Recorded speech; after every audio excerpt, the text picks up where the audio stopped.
జ్యోతిర్లింగం గురించి తెలుసుకుంటే అంతటా అది నిర్వహిస్తోంది. అది సృష్టికర్త, స్థితికర్త, ప్రళయకర్త, నేనెంతటి వాణ్ణని వినయంతో నిలబడతారు. ఈ వినయము మీకు కలగడానికి మహాశివరాత్రి నాటి జ్యోతిర్లింగ దర్శనము, లింగార్చనము ప్రధానమై ఉన్నవి. మీరు చూడండి, ఈ శివలింగమును గురించి కదండి మనం మాట్లాడుకుంటున్నది. ఈ లింగమునకు ఒక విశేషం ఉంది. లోకంలో అన్ని లింగములు ఒక్కలా ఉండవు. మొట్టమొదట అన్నిటికన్నా చాలా గొప్పదైనటువంటి లింగాన్ని స్వయంభూ లింగము అని పిలుస్తారు. స్వయంభూ అంటే ఒకళ్ళు ప్రతిష్ఠ చేయరు, తనంత తాను వెలుస్తుంది. శ్రీశైలాది క్షేత్రములు. 2 దివ్యలింగములు అంటే దేవతలు ప్రతిష్ఠ చేసినవి. కుమారస్వామి ప్రతిష్ఠ చేసినటువంటి కుమారారామన్ సామర్లకోట అలాంటివి. మానుషలింగములు మనుష్యులు ప్రతిష్ఠ చేసినవి. ఆర్షలింగములు మహర్షులు ప్రతిష్ఠ చేసినవి. రాక్షసలింగములు రాక్షసులు ప్రతిష్ఠ చేసినవి. దైవిక లింగములు వాటంతట అవిగా ఏర్పడతాయి దైవిక లింగాలు. అసలు లింగం అనగానేమి, అసలు శివలింగ దర్శనము ఎందుకు చెయ్యాలి? దేవాలయంలోకి వెళ్ళి అందరూ మూర్తులు కరచరణాదులతో ఉంటే, కాళ్ళు చేతులతో చక్క తలకాయ కనపడుతూ, ముక్కు కనపడుతూ, నూరు కనపడుతూ ఉంటే, ఒక్క పరమశివుడు మాత్రం లింగస్వరూపంగా ఎందుకుంటాడు? దాని వెనకాతల ఏదైనా భావన ఉన్నదా? అసలు ఎటువైపుకి తిరిగి పూజ చేయాలి? ఆ లింగాకృతి ఎందుకు వచ్చింది? లింగము అన్న మాటకు అసలు అర్థం ఏమిటి? ఈ విషయాల్ని మీకు నేను విజ్ఞాపన చేసే ప్రయత్నం చేస్తాను. మీరు ఒక్కసారి ఆలోచన చేయండి. మీకు భగవంతుని యొక్క స్వరూపమును పట్టుకోవడంలో మనస్సు మునక వెయ్యడానికి తేలిక మార్గం ఒకటి వేదం చెప్పింది. ఎంత అందమైన మాట చెప్పిందో తెలుసా అండి? ఋతం పిబంతౌ సుకృతస్య లోకే గుహా ప్రతిష్టౌ పరమే పరార్ధే యో వేద నిహితం గుహాయాం అని. ఒక పదార్థం ఒకటి ఉందయ్యా, అది నీ యొక్క మాంసనేత్రములకు గోచరము కాదు, అది కనపడదు. నువ్వు ఇలా చూస్తే నామరూపాలు కనపడతాయి, కానీ ఆ పదార్థం, ఆ పరబ్రహ్మము నీ కంటికి కనపడదు. ఈ కంటి చేత నీవు చూడలేవు. ఈ కంటి చేత చూడబడనటువంటి పరబ్రహ్మము ఉన్నది అని మాత్రం నీకు తెలుస్తోంది. గాలిని మీరు చూస్తున్నారా? గాలిని మీరు ఎప్పుడు చూడలేదు, కానీ గాలి వలన మనం బతుకుతున్నామా లేదా? గాలి వేస్తోంది, గాలి వీస్తోంది అని మనం తెలుసుకుంటున్నామా లేదా? త్వగింద్రియం వల్ల, ఆ స్పర్శేంద్రియం వల్ల. చర్మానికి తగిలితే ఆ గాలి వీస్తోందండి అంటున్నాం కదా. గాలి వెయ్యకపోతే గాలి వీయట్లేదండి, చాలా ఇబ్బందిగా ఉంది, ఒక్క పెట్టేస్తోంది, చెమట పెట్టేస్తోంది అంటాం కదా. అలా భగవంతుడు కేవలము మీకు మాంసనేత్రమునకు కనపడనంత మాత్రం చేత భగవంతుడు లేదని అనరాదు. అలా అంటే ఏమవుతుంది? ఏమంటే మీరు ఉన్నాడు ఉన్నాడు ఉన్నాడు అంటున్నారు, మేము లేవు లేడు లేడు అంటున్నాం. మీరు అనరామాట. మీరు అలా అనేవాళ్ళు అయితే ఇంత భక్తితో వచ్చి ఇక్కడ కూర్చో. నేను మాట్లాడేది దేని గురించి అంటే, అటువంటి భావన ఏర్పడినటువంటి సంస్కారం ఉంటే నేను చెప్తున్నాను. భగవంతుడు లేడు అన్నారనుకోండి, భగవంతుడు లేడు అనవలసి వస్తే ఈ ప్రకృతిలో అనేకమైనటువంటి విషయాలు జరుగుతున్నాయి. దీనికి ఎవరు కర్త? ఒకరు ఉండాలి కదండి. మీరు చూడండి, ఒక పూల కుండీలో మీరు ఒక మల్లె తీగ వేశారు, దానికి ఒక చిన్న మొగ్గ పట్టింది. మీరు ఆ చిన్న మొగ్గని తీసి రేకులు బలవంతంగా విప్పారు. బలవంతంగా విప్పి ముక్కు దగ్గర పెట్టి వాసన చూడండి, దాని యందు సౌరభం ఉండదు. అంటే మల్లె పువ్వుకు ఉండవలసినటువంటి వాసన దాని యందు ఉండదు. మీరు ఆ మొగ్గను అలాగే ఉంచి మరునాడు ఉదయం కుండీ దగ్గరికి వచ్చి చూడండి, అది ఇంకొంచెం పెరుగుతుంది. పెరగడంలో గమ్మత్తు ఏమిటంటే, దానికున్న రేకుల దగ్గర నుంచి ఆ కింద ఉండేటటువంటి చిన్ని చిన్ని ఈనెల దగ్గర నుంచి అన్నీ సమానంగా పెరుగుతాయి. ఒకానొక నాడు అదొక పెద్ద మల్లె మొగ్గ అవుతుంది. సాయంకాలం అయ్యేటప్పటికీ అది బాగా అరవిరిసి ఉంటుంది. రేకులు ఇలా కింద వరకు విచ్చుకుంటాయి. మీరు ఇప్పుడు దగ్గరకు వెళ్ళి వాసన చూడక్కర్లేదు. మీరు అక్కడికి వెళ్ళి నిలబడినా దాంట్లోంచి మల్లె పువ్వు వాసన వస్తుంది. ఈ మొగ్గని ఇలా పెంచిన వాడెవరు? ఈ మల్లె మొగ్గలోకి మల్లె వాసనే ఏర్పాటు చేసిన వాడెవరు? మీరు నేను కాదు కదా, అంతవరకు ఖాయం. మనం ఏర్పాటు చేయలేదు. అలాగే ఒక సన్నజాజి తీగయందు సన్నజాజి యొక్క సౌరభమే ఉండాలి. మీరు ఒకే ఒక పెద్ద కుండీ తీసుకుని ఒక మల్లె చెట్టు, ఒక జాజి తీగ, ఒక కుంకుడు చెట్టు, మూడింటిని వేశారనుకోండి. అంటే అంత పెద్ద చెట్టు అవుతుందా అని ఊహకి చూడండి. ఒకే మడి కట్టి పోనీ వేశారండి. ఒకే మడిలో మీరు గీత గీసిన చోట మీరు పోసిన ఒకే నీళ్లు తాగినటువంటి ఈ తీగలు మల్లె పువ్వు వాసనే ఇస్తుంది, జాజి పువ్వు వాసనే ఇస్తుంది, కుంకుడుకాయ చేదు రుచి కలిగినటువంటి కుంకుడుకాయనే కాస్తుంది. అదే మట్టి కదా, మీరు తెచ్చిపోసిన ఒక మట్టే, మీరు పోస్తున్న ఒక్క నీళ్ళే, మూడు వేసింది మీరే, కానీ అదే మట్టిలోంచి 3 మొక్కలు 3 రకాలుగా సౌరభాన్ని కాయని ఇచ్చేటట్టుగా శాసనం చేసిన వాడెవరు? ఎవరో ఉన్నారు కర్త ఇవి పెరగడానికి. ఇలా పెరిగేటట్టుగా చేసినటువంటి కర్త ఒకడున్నాడే, వాడు బ్రహ్మము. ఇప్పుడు ఈ బ్రహ్మం ఎక్కడున్నది అని అడిగారు. అంటే శాస్త్రం అంది, బ్రహ్మం ఎక్కడున్నదని అడక్కు, బ్రహ్మమునే ఉన్నావు. ఆ బ్రహ్మమునందే నువ్వు ఉన్నావు, నీవే బ్రహ్మమై ఉన్నావు, నీకు తెలియడం లేదంతే. కాబట్టి ఇప్పుడు అంతటా నిండిపోయినటువంటి ఈ పరబ్రహ్మాన్ని చూడడానికి ఈ మాంసనేత్రము సరిపోతుందా? ఈ మాంసనేత్రం మహా చూస్తే ఎక్కడి వరకు చూస్తుందండి? ఇలా తలెత్తి చూస్తే ఆకాశంలో మన భూమి కన్నా కొన్ని వేల రెట్లు పెద్దదైన నక్షత్రాన్ని ఇంత చిన్నదిగా మిణుకుమంటున్నట్టుగా చూపిస్తుంది. అంత మాత్రం చేత నక్షత్రం మిణుకుమంటూ ఇంతే ఉందని మీరు అనుకుంటున్నారా? అది భూమి కన్నా కొన్ని వేల రెట్లు పెద్దది, కానీ చాలా దూరంలో ఉండడంలో మీకు అది మిణుకుమంటున్నట్లుగా కనపడుతోంది. కన్ను చూపించింది సత్యమా? కన్ను చూపించింది సత్యం కాదు. కన్ను చూపించింది సత్యం అయితే మనం ఏమంటాం? సూర్యాస్తమయం అయిపోయిందంటాం. సూర్యుడు అస్తమించాడా? సూర్యుడు అస్తమించలేదు. సూర్యుడికి అభిముఖంగా ఉండకుండా చాటుకి భూమి తిరిగింది. కంటి చేత దర్శనమై చెప్పబడినవి అన్నీ సత్యములు కావు. ఒక చోట దూరంగా కొండ మీద పొగ కనబడింది, అదిగో అక్కడ అగ్నిహోత్రం ఉంది అన్నాడు. దగ్గరకెళ్ళి చూస్తే అది పొగమంచు, చల్లగా ఉంది కొండంతా. నీ కన్ను చూసి చెప్పినది ఏదో అది ప్రమాణము కాదు. ఏది ప్రమాణము? వేదం ప్రమాణం. ప్రమాణమైనటువంటి వేదము యొక్క వాక్కు ఎవరి చేత చెప్పబడిందో వాడే ఈ పరబ్రహ్మమునకంతటికీ కర్త. ఆ కర్తని మీరు చూడాలి అని అనుకున్నారనుకోండి ఎప్పుడైనా, అసలు ఇలా నా చేత మాట్లాడించేవాడు, నేను తిన్నది జీర్ణం చేసేవాడు, జీర్ణం అయిపోగా ఉన్న పిప్పిని బయటికి తోసేవాడు, నాలో నిరంతరం రక్తాన్ని అలా కదుపుతూ ఉండేటటువంటి వాడు, నాలోకి ఊపిరిని తీసేవాడు, నాలోంచి ఊపిరి వదిలేవాడు, ఇన్నిటిని చేసేటటువంటి వాడు ఎక్కడున్నాడో ఒక్కసారి చూద్దామని అనిపించింది అనుకోండి. మీరు జాగ్రత్తగా పట్టుకోండి ఈ విషయాన్ని. శాస్త్రం అంది నీవు చూడలేవు అంది. ముందన్న మాట ఏమిటంటే అది నీకు కుదరదు, నీవు చూడలేవు. ఎందుకు చూడలేవు?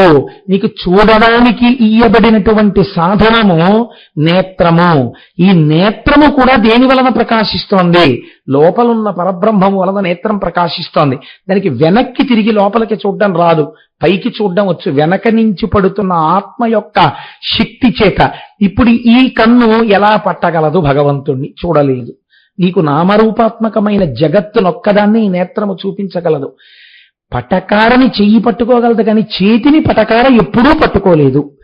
కన్ను ఆత్మచేత ప్రకాశించాలి తప్ప కన్ను ఆత్మని ప్రకాశింపచేయలేదు. కాబట్టి మాంసనేత్రం చూడదు.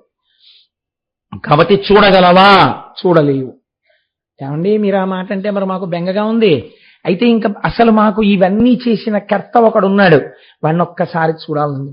మరి చూడడం కుదరదా అంటే శాస్త్రం అంది, వాడు ఎలా ఉంటాడో అంతటా నిండిపోయిన వాణ్ణంతటినీ తీసుకొచ్చి వాడి రూపమే ఇక్కడ ఉన్నది అని మీకు అందేటట్టుగా ఈశ్వరుడు నిర్దేశింపబడినాడు దీని యందని మీకు అర్థం అవడానికి మేము ఒక వస్తువుని చూపిస్తాం. అదే పరబ్రహ్మము. దానికి లింగమని పేరు. అక్కడొచ్చింది లింగము అనేటటువంటి మాట. కాబట్టి ఇప్పుడు లింగ దర్శనమునకు ఏది ప్రధానము? ఆర్తి ప్రధానము. ఆర్తి దేని వలన ప్రధానము? విచారణ వలన ప్రధానము. మీకు విచారణ కలగాలి ఎప్పుడో ఒకప్పుడు. కంటికి కనపడుతున్నవన్నీ సత్యాలనుకుని వెళ్ళిపోయాడు అనుకోండి, తప్పేం లేదు, బానే ఉంటుంది. ఈ కంటికి ఏం కనపడుతుంది? నా భార్య కనపడుతుంది. ఈ కంటికి ఏం కనపడుతుంది? నా బిడ్డలు కనపడతారు. ఇవి సత్యాలనుకుని నేను వెళ్ళిపోవడం మొదలెట్టాను అనుకోండి, జీవితంలో 2 ఎండు కట్టెలు నదీ ప్రవాహంలో కలుసుకున్నాయి. కలుసుకున్న 2 కట్టెలు అలా కలిసి ప్రయాణం చెయ్యవుగా, ఏదో ఒక కట్టె విడిపోతుంది, ఆ తర్వాత 2వ కట్టె కూడా విడిపోతుంది. ఏది సత్యమని నువ్వు నమ్మి తిరుగుతున్నావో అది అసత్యమో అది కాలగర్భంలో కలిసిపోతుంది. కానీ నువ్వు కొంతకాలం ఉండి వెళ్ళిపోయినా తర్వాత కూడా ఉన్నది, నీకు ముందు ఉన్నది ఒక వస్తువు ఉన్నది. ఆ వస్తువు ఏదో అది సత్య వస్తువు. ఆ సత్య వస్తువు గురించి విచారణ చెయ్యడానికి దీన్ని నువ్వు ఋతుమంతం చేసుకోవాలి. దీన్ని ఆధారం చేసుకుని దాన్ని పట్టుకోవాలి. దాన్ని ఒక్కసారి చూడాలన్న తాపత్రయం నీకు కలగాలి.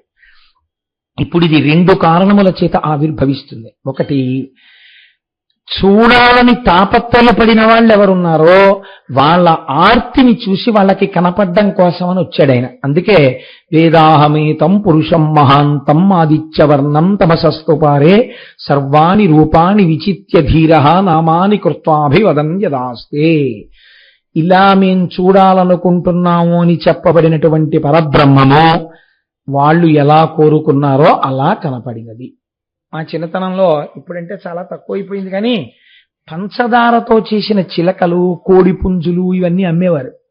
ఏదో ఇంట్లో కొన్ని శుభకార్యాలు జరిగినప్పుడు అవి తయారు చేసే వాళ్ళ దగ్గరికి వెళ్ళి, అయ్యా మాకు పంచదార చిలకలు ఒక 2 కిలోలు, పంచదార కోళ్ళు ఒక 2 కిలోలు, పంచదార నెమళ్ళు ఒక 3 కిలోలు, పంచదార హంసలు ఒక 5 కిలోలు ఇమ్మంటే వాళ్ళు దేనికి అవి అట్టపెట్టెలో పెట్టి ఇచ్చేసేవారు.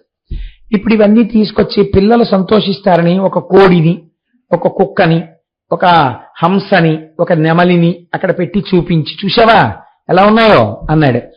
ఇప్పుడు కోడిని తింటాను నాన్నగారండి అని సరదాగా వాడు కొరికాడు. కోడి ఎలా ఉంది? తీయగానే ఉంది. వాడు నెమలిని తింటానని తిన్నాడు, ఎలా ఉంది? తీయగానే ఉంది. వాడు హంసని తింటానని తిన్నాడు, ఎలా ఉంది? తీయగానే ఉంది. కోడిగా, హంసగా, నెమలిగా కనపడుతున్నది పంచదార పాకమే. కానీ పంచదార పాకము కనపడదు. దాని బదులు నామరూపాత్మకమైనటువంటి నెమలి, హంస అవి కనపడుతుంటాయి.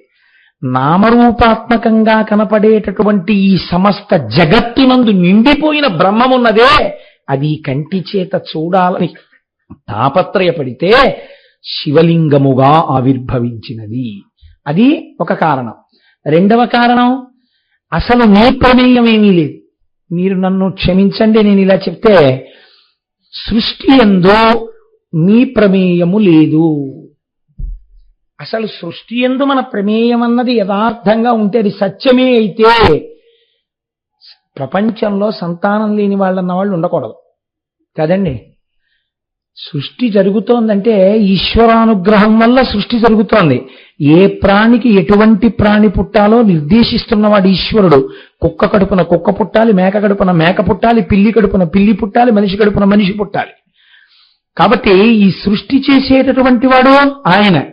మనమేమంటాం? ఒక కారణానికి మనం అహంకరిస్తాం. ఇది నేనే సృష్టించానండి మా అబ్బాయి. సాధారణంగా తల్లిదండ్రులు అఫెండ్ అయ్యారంటారు. అఫెండ్ అవ్వడం ఇన్ ది సెన్స్, వాళ్ళకి కోపం దేనికి వస్తుందంటే, నా కడుపున పుట్టినవాడు, నేను కన్నవాడు నా మాట వింటలేదు. ఇది కోపానికి కారణం. అంటే నేను వాడి సృష్టికి కారకుడను అన్న భావం ఒకటి ఏర్పడింది. కాబట్టి వాడు నీ మాట వినాలి. ఇది నేను సృష్టించాను కాబట్టి నాది అధికారం. వేరొకరు అన్నారు, వీడిని మేము పెంచాం చాలా కాలం, మీరెక్కడో ఉన్నారు, వాడిని ఎక్కడికో తీసుకెళ్లి చదివించారు, ఇంకొకరు ఎవరో పెంచారు వాడిని. పెంచితే వాళ్ళన్నారు, ఇంత కష్టపడి వీడిని పెంచాం, ఇంతకాలం 15 ఏళ్లు మా దగ్గర పెట్టి చదువు చెప్పించాం, నేను చెప్పిన మాట వీడు వింటలేరు. ఇప్పుడు వాళ్ళకెందుకు కోపం? సృష్టింపబడిన పదార్థాన్ని పెంచి పెద్ద చేసి నిలబెట్టి రక్షించిన వాడి మాట వింటలేదు, అది వాళ్ళ కోపం. నిజానికి చదివించడం, నిలబెట్టడం ఇవన్నీ కూడా వాడి లోపల ఉన్న మేధరూపంలో ఈశ్వరుడు ప్రకాశిస్తున్నాడు. నువ్వు దానికి కారకుడవడానికి నిమిత్తం చేసి ఈశ్వరుడు నిన్ను అనుగ్రహించాడు. నీకో కొడుకున్నాడు అనిపించడానికి నిన్ను అనుగ్రహించి నీకొక కొడుకు కలిగేటట్టుగా నిన్ను అనుగ్రహించాడు. సృష్టికర్త స్థితికర్త కూడా ఎవరు? ఎవడిలోంచి బయటికి వచ్చాయో వాడు ప్రళయకర్త. వాడు అన్ని వాళ్ళలో పెట్టుకుని వాళ్ళలోంచి తీసిస్తున్నాడు. ఇప్పుడు వాడే సృష్టికర్త, వాడే స్థితికర్త అయితే నేను సృష్టికర్తని నేను స్థితికర్తని అని అహంకరిస్తే ప్రళయకర్త పాఠం చెప్పడానికి ఒకసారి రావాలి కదండి. అది అసలు ఉద్దేశం. అంతేకాని అందుకని ఒకనాడు ఏమైంది, లింగావిర్భావ కాలమునందు ఒకానొక కల్పంలో బ్రహ్మగారికి శ్రీ మహావిష్ణువుకి ఒక చిన్న వాదోపవాదం జరిగింది.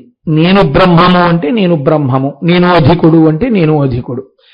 వీరి మధ్య ఈ వాదోపవాదం జరుగుతుండగా అది కొంచెం తీవ్రమైన స్థాయిని పొందుతుంటే దేవతల యొక్క మొర విన్నవాడై పరమేశ్వరుడు ఒక జ్యోతి స్తంభముగా వారి మధ్య ఆవిర్భవించినాడు.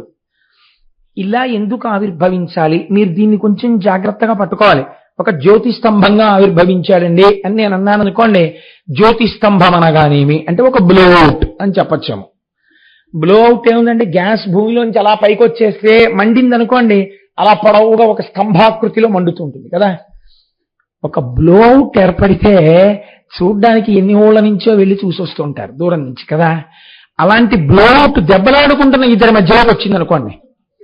ఇప్పుడు వాళ్ళిద్దరూ దీని సంగతి తర్వాత చూద్దాం దెబ్బలాడుకుంటారా, దీని సంగతి చూస్తారా, ఇదేటో ఇలా వచ్చేసి ఇంత పెద్ద జ్యోతి స్తంభం ఏమిటంటారా అంటే ముందు కంటిని ఆకర్షిస్తుంది జ్యోతి. కాబట్టి ఇప్పుడు ఆ జ్యోతి స్తంభము ఏర్పడినది. మీరు అలా ఆనుకోకండి అమ్మా, అలా కూర్చోకుండా సరిగ్గా కూర్చోండి. ఆ జ్యోతి స్తంభం ఒకటి ఏర్పడినది. ఆ జ్యోతి స్తంభాన్ని చూడగానే బ్రహ్మగారికి శ్రీ మహావిష్ణువుకి వారు యందు ఉన్నటువంటి వ్యగ్రత ఉపశమించినది. ఉపశమించింది, ఒరే మన ఇద్దరం చాలా గొప్పవాళ్ళం అనుకుని దెబ్బలాడుకుంటున్నాం కదా, మన ఇద్దరి మధ్యలో కొత్తది ఇంకోటి వచ్చింది, ఇదేమిటి అనుకున్నారు. సరే బానే ఉంది, ఇది కూడా ఒకందుకు మంచిదే. ఎందుకు మంచిది, మన ఇద్దరిలో ఎవరు గొప్పవాడో తెలుసుకోవడానికి ఇది బాగా పనికొస్తుంది. అసలు ఇలా చూస్తే పైన కనబట్టలేదు, ఇలా చూస్తే కింద కనబట్టలేదు, ఎక్కడి నుంచి వస్తోందో తెలియట్లేదుగా. నేను పైన ఇది ఎక్కడుందో దీని మొదలు కనిపెడతా, నువ్వు కింద కనిపెడతావా? కనిపెడతాను. ఇప్పుడు శ్రీ మహావిష్ణువు వరాహ రూపంలో భూమిని తవ్వుకుంటూ వెళ్ళిపోయారు దాని ఆది కనుక్కోడానికి. ఇప్పుడు పైకి చతుర్ముఖ బ్రహ్మగారు హంసవాహనం ఎక్కి దాని యొక్క చివర కనుక్కోవడానికి వెళ్ళిపోతున్నారు. ఈ పైకి కిందకి కనుక్కోవడానికి వెళ్ళిపోతున్న వాళ్ళలో ముందు సత్వం ఆవిర్భవించినటువంటి వారు శ్రీమన్నారాయణుడు. ఆయన అనుకున్నారు, ఎంత వెళ్ళినా ఈ జ్యోతి స్తంభము యొక్క మొదలు కనపట్టలేదు. అందుకని భిత్వా పాతాళ నిలయం గత్వా దూరతరం హరిహి నా పశ్యత్తస్య సంస్థానం స్తంభస్యానలవర్చసః. ఎంత వెతికినా దీని యొక్క ఆది మొదలు కనపట్టలేదు. కాబట్టి ఇది ఖచ్చితముగా పరబ్రహ్మం, ఇది దీని యొక్క మొదలు నేను కనిపెట్టలేకపోయాను. కాబట్టి ఆయన మళ్ళీ భూమి మీదకి వచ్చి కూర్చున్నారు.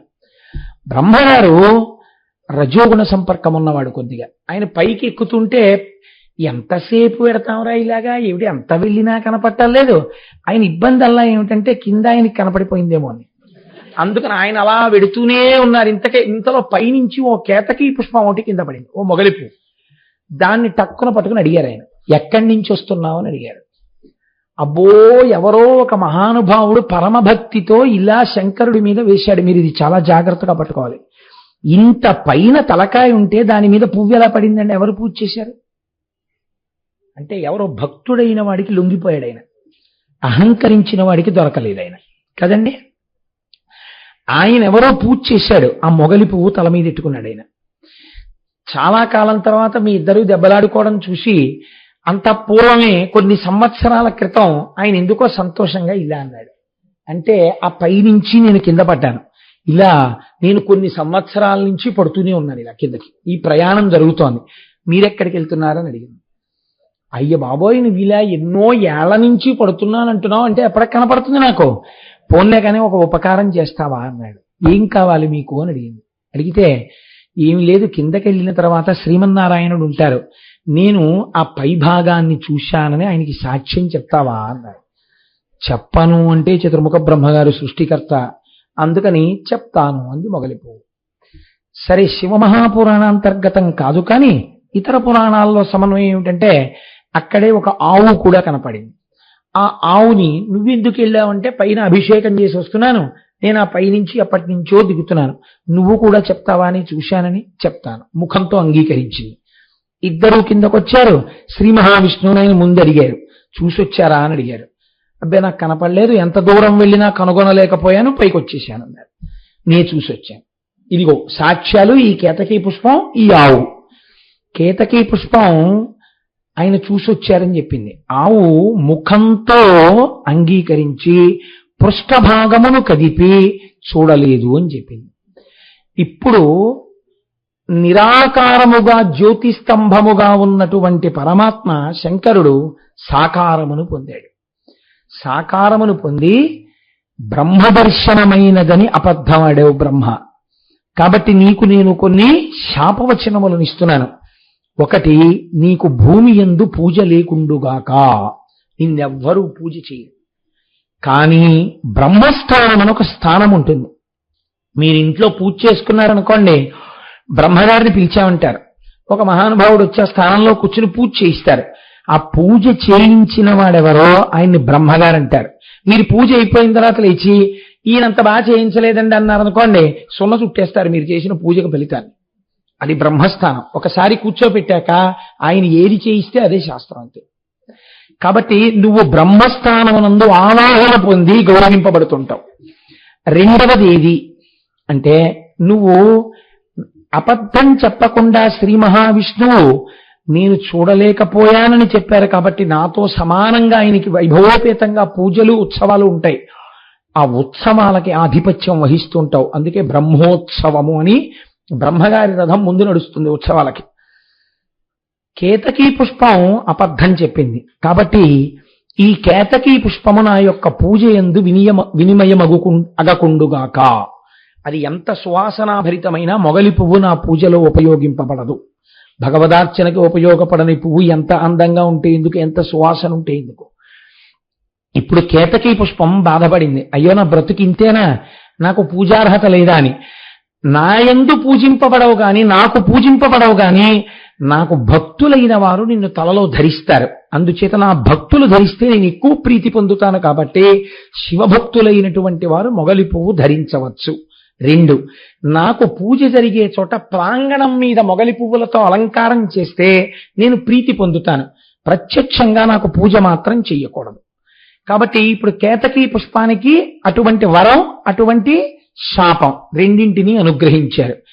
ఇప్పుడు నేను ఈ మాట మీకు చెప్పి నేను ఒక మాట పూర్తి చెయ్యకపోతే ఒక ప్రమాదము వెంటనే ఏర్పడిపోతుంది. ఏమా ప్రమాదము? ఏమండి, సరస్వతీదేవికి భర్త చతుర్ముఖుడు, 4 ముఖములతో వేదం చెప్పేటటువంటి వాడు, అంతటి మహానుభావుడే. బ్రహ్మగారు శ్రీ మహావిష్ణువు ఇలా దెబ్బలాడుకుంటుంటారా? నిజంగా ఒకవేళ బ్రహ్మగారు పోనీ ఏదో పొరపాటు పడ్డారనుకోండి, శ్రీ మహావిష్ణువు శ్రీమన్నారాయణుడు సాక్షాత్తుగా మహానుభావుడే. ఏ మహానుభావుడి యొక్క అనుగ్రహంతో ఈ లోకాలు నిలబడుతున్నాయో, ఏ శ్రీమన్నారాయణుణ్ణి మనం రామాయణం భాగవతం చెప్పుకున్నప్పుడు సృష్టికర్తగా కూడా చెప్పుకుంటామో, వటపత్రశాయిగా ప్రళయకర్తగా కూడా చెప్తామో, అటువంటి మహానుభావుడు ఇంత లీకితనంగా బ్రహ్మగారితో దెబ్బలాడి మధ్యలో జ్యోతిస్తంభం వస్తే దాన్ని మొదలు కనిపెడతానని ఆయన వరాహ రూపంలో పెడతాడా కిందకి? అసలు ఇదేనా దీని ఉద్దేశ్యం? లేకపోతే ఇంకేమైనా చెప్పాలని అనుకుంటోందా పురాణం? మీరు బాగా ఆలోచించండి. అలా ఏర్పడినటువంటి శివలింగము జ్యోతిస్తంభముగా ఏర్పడినదే మహాశివరాత్రి. దాని పేరు రాత్రి. ఇది మెల్లమెల్లగా లింగాకృతి తగ్గిపోయి కంటి చేత చూడబడదగినటువంటి లింగాకృతిని పొందినటువంటి రూపమే అరుణాచలంలో ఉన్నటువంటి కొండ. ఆ శివుడు నిర్దేశించిన తరువాత పూజ ప్రారంభమైన రోజే మహాశివరాత్రి. ఇలా అయితే ఇంతవరకు బాగుంది. కానీ మరి ఈ బ్రహ్మగారి యొక్క స్థితి, శ్రీ మహావిష్ణువు యొక్క స్థితి ఏమి? మీరు ఒక్కటి గుర్తుపెట్టుకోండి. మీరు జాగ్రత్తగా సమన్వయం చేసుకుంటే బ్రహ్మ, విష్ణువు, శివుడు అనేటటువంటి మూడింటితోటే మీకు ఎప్పుడు ఏది చెప్పవలసి వచ్చినా వ్యాసుడు చెప్తుంటాడు. ఎందుకు చెప్తారో తెలుసా అండి? ఉన్న ఒక్క బ్రహ్మము ఈ మూడుగానే పనిచేస్తుంటుంది. సృష్టికర్త, స్థితికర్త, ప్రళయకర్త, పరబ్రహ్మం. మీరు ఒక్క విషయం కొంచెం జాగ్రత్తగా గమనించండి. శ్రీ మహావిష్ణువు స్థితికారుడు కాబట్టి ఆయన సత్వగుణ సంపన్నుడు కదండి. మనం ఆ మాట అంటాం కదా.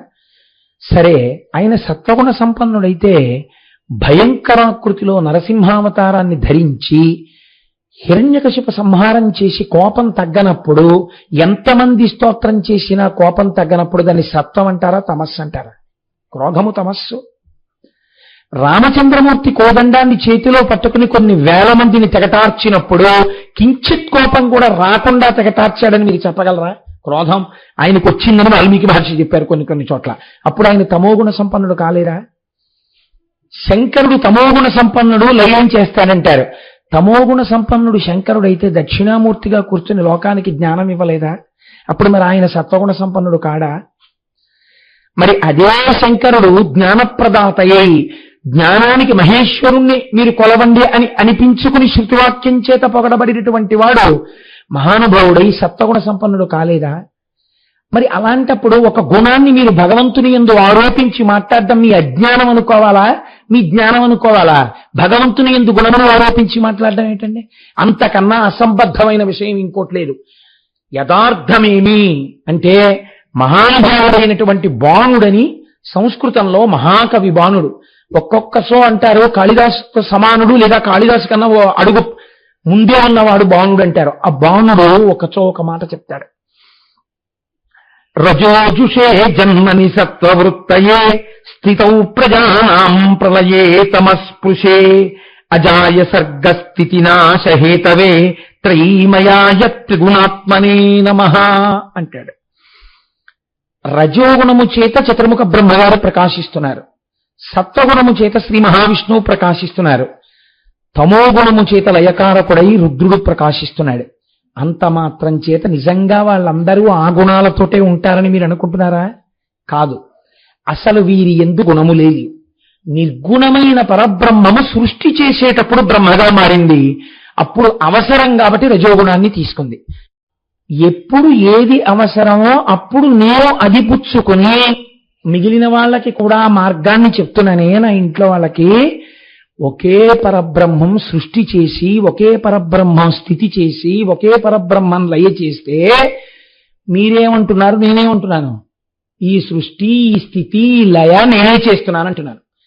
నేను చెప్పినా అదే మాట, మీరు చెప్పినా అదే మాట, ఇంకోళ్ళు చెప్పినా అదే మాట, ఎవడు చెప్పినా ఒకటే మాట, వీడు నా కొడుకు. కాబట్టి ఇప్పుడు సృష్టి యందు అహంకారం, స్థితి యందు అహంకారం, ఇవన్నీ రాశి పోసేస్తే మీ అహంకారం తీర్చడానికి వాళ్ళిద్దరూ ఈ కథ నడిపారు. కథ నడిపితే ఏమైంది? ఓరి పిచ్చాడా, అసలు ఇంకో పదార్థం ఉంది, అది చేస్తున్నది. ఆ పదార్థమునకు ఆద్యంతము లేదు, నీకు అసలు తెలియనే తెలియదు, దానికి తుద లేదు మొదలు లేదు, అది అంతటా వ్యాపించిపోయింది. ఆ వ్యాపించిపోయినది ఇప్పుడు అగ్నిస్తంభంగా దిగింది. ఇప్పుడు అలా దిగితే అది వెలుతుర్లు విసిరింది. ఈ వెలుతుర్లు విసిరితే ఈ వెలుతురులో కళ్ళు కనపడుతున్నాయి. బాణుడు చెప్పిన ఈ శ్లోకాన్ని విని సంతోషించి వెంటనే కాళిదాస మహాకవి ఇలాంటి శ్లోకం ఒకటి చెప్పారు. నిజంగా ఎంత గొప్పగా ఉంటాయో చూడండి. ఏకైవ మూర్తిర్వివిధే త్రిదాస సామాన్యమేవం ప్రథమం పరత్వం విశోర్హరస్తస్య హరిః కదాచిత్ వేదాస్తయోస్తావపి ధాతురాద్యౌ.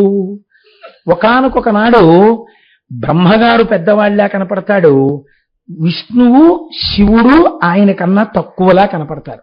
నువ్వు నా కనుబొమ్మల మధ్యలోంచి పుట్టావా రుద్రుడు అంటాడు ఆయన.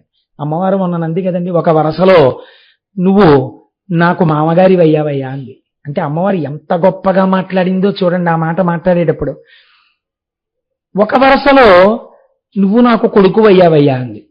బ్రహ్మము ఎప్పుడు ఎలా అవసరమో అలా మారుతుంది, అంతేకాని ఉన్నది ఒక్క పదార్థమే. కాబట్టి ఒకనాడు బ్రహ్మగారు ఎక్కువ, ఒకనాడు విష్ణువు ఎక్కువ, ఒకనాడు శివుడు ఎక్కువ. మీరు చూడండి, లోకంలో ఒక పోకడు ఉంటుంది. పిల్లలు ఆడుకుంటుంటారు, ఆడుకుంటూ ఉన్నప్పుడు అన్ని ఒకేలాంటి సమతలంలో ఉన్న చోట సమానమైన ఎత్తున్నటువంటి స్తంభాలు ఉంటాయి. అలా ఎక్కడుంటాయండి అని మీరు అనుమానపడచ్చు. ఆ పెద్ద డాబా కట్టేసి పిల్లర్స్ కి సంబంధించినటువంటి ఇనప ఊచలు పైకి వచ్చి ఉంటే పిల్లలు పరిగెడుతున్నప్పుడు ఆ ఊచల మీద పడిపోతారని ఆ ఊచలకి అరుగుల్లా కట్టేస్తారు. అన్ని సమానంగా కడతారు, వాటి మీద కూర్చుని ఏదో సాయంకాలం మాట్లాడుకోవచ్చు వేసంకాలంలోని. పిల్లలు ఏం చేస్తారంటే అన్ని సమానమైన స్తంభాలే. ఈ స్తంభాలెక్కి మొట్టమొదట ఆడే ఆట ఏమిటంటే, నేను పెద్దాపురంలో నా ఇంట్లో చూశా, అందుకని బాగు స్వానుభవమున చెప్పు చవటలారా. ఈ పిల్లలు ఆ స్తంభాలు ఎక్కి నిలబడి ఎవడికి వాడి ఎలా చూస్తాడంటే, ఒక కోణంలో నేను ఎత్తు స్తంభంలో నిలబడ్డాను అని చూసినప్పుడు నిజంగానే అవతల వాడి ఎక్కిన స్తంభం చిన్నదిలా కనపడుతుంది. మీ దృష్టిలో దోషం. వాడు ఏమంటాడంటే, నేను ఎక్కిన స్తంభం చాలా పెద్దదంటాడు. వెంటనే వాడు ఇలా కిందకి చూసుకుని, నేను ఎక్కిన స్తంభం కూడా చాలా పెద్దది, నీ దానికన్నా నాదే హైట్ ఎక్కువ అంటాడు. ఇలా అందరు పిల్లలు నాది ఎత్తంటే నాది ఎత్తు, నాది ఎత్తంటే నాది ఎత్తు అంటాడు.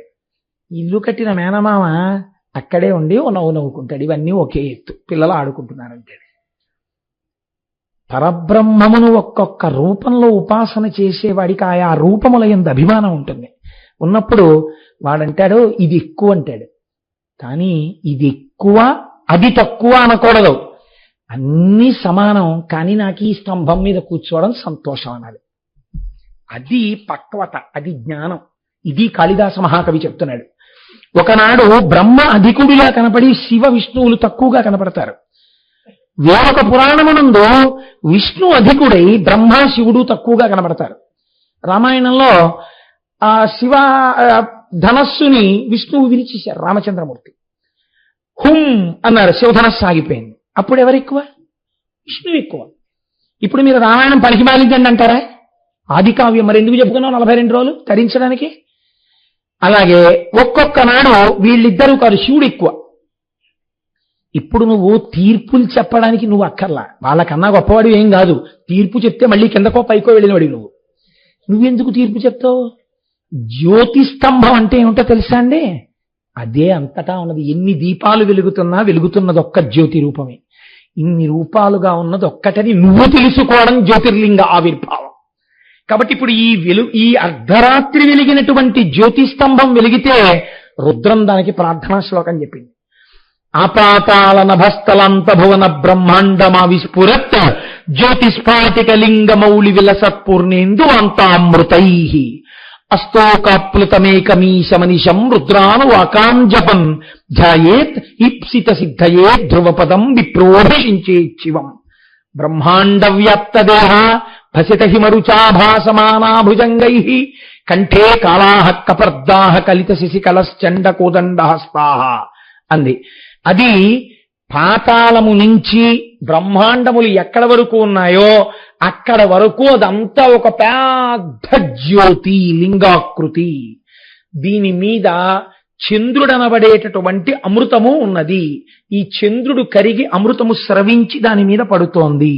ఆ పడుతున్నటువంటి అమృత స్రావమవుతూ తడుస్తోంది. ఆ తడిసినటువంటి శివలింగం ఇప్పుడు చల్లగా ఉంటుంది. ఆ శివలింగం చల్లగా ఉంటే లోకాలన్నీ చల్లగా ఉంటాయి. అందుకే శివలింగం మీద ధారాపాత్ర కట్టి వదిలేస్తారు. అది చంద్రబింబంతో సమానం. ఎప్పుడు నీళ్లు పడుతూ లింగం చల్లగా ఉంటే మనం చల్లగా ఉన్నామని గుర్తు. కాబట్టి ఇప్పుడు ఆ ఏర్పడినటువంటి జ్యోతి స్తంభము ముందు కంటిని ఆకర్షించింది. అర్ధరాత్రి పుట్టింది. అందుకే మీరు చూడండి, ఎప్పుడు చేస్తున్నాం మనం శివరాత్రి అంటే, ఏమంటే మీ అందరూ రేపు రాత్రి 7 గంటలకి రండి పూజ చేసుకోవడానికి అన్నామా? రేపు ఉదయం రండి పూజ చేసుకోవడానికి అన్నామా? రేపు ఉదయం రండి అన్నాం. అప్పుడు మీరు ఏమనాలి?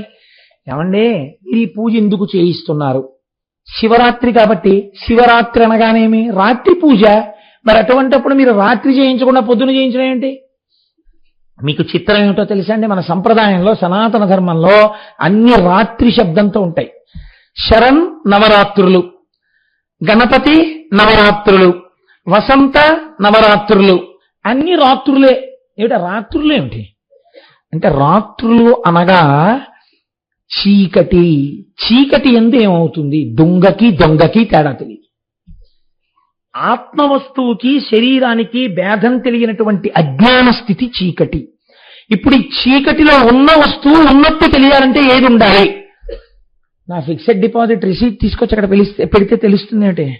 అది దొంగో ఏది పట్టుకొచ్చి పెట్టినా తెలియదు. ఒక దీపం పట్టుకొచ్చి పెట్టాను అనుకోండి, తెలుస్తుంది. దీపం తెలియడానికి ఇంకో దీపం అక్కర్లా, దీపపు కాంతిలో దీపం తెలుస్తుంటుంది.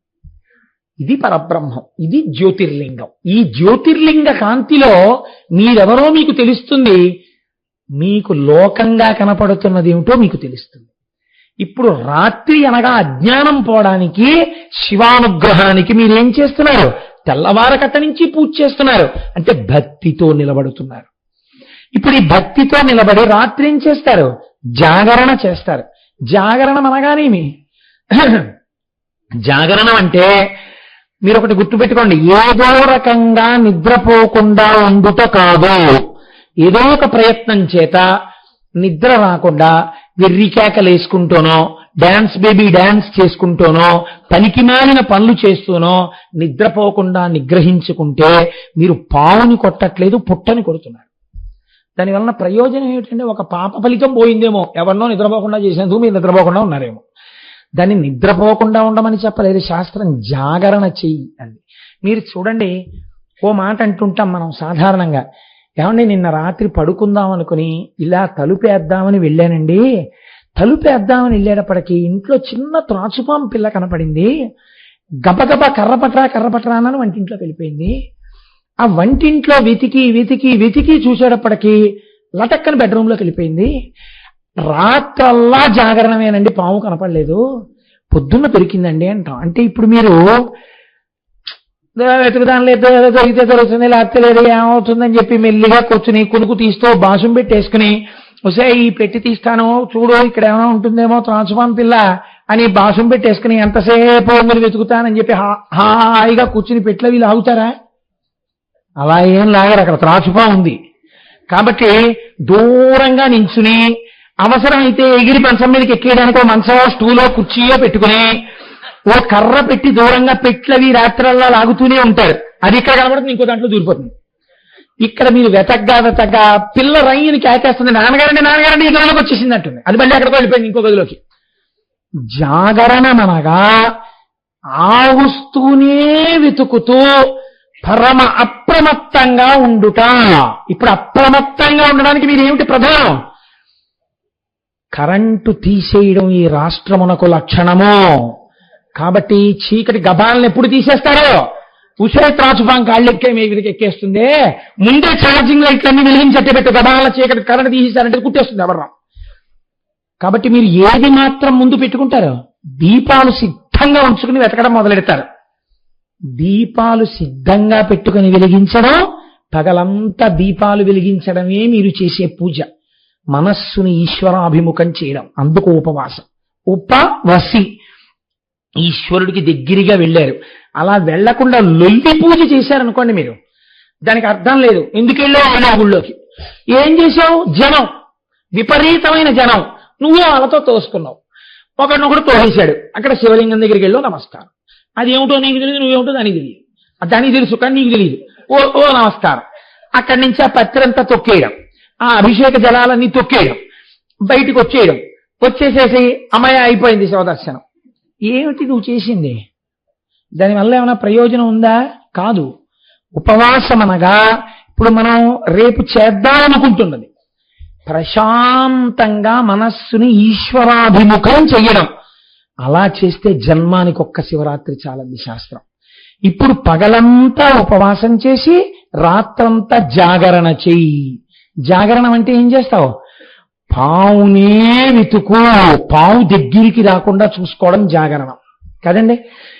అలా కూర్చుని పాము పెట్టి లాగుతూ పెట్టి వెనకాల పావుందేమో అనుకుని లాగుతుండగా ఇలా కళ్ళు పడిపోయి కునుకొచ్చేసిందే అంటారేంటి మీరు?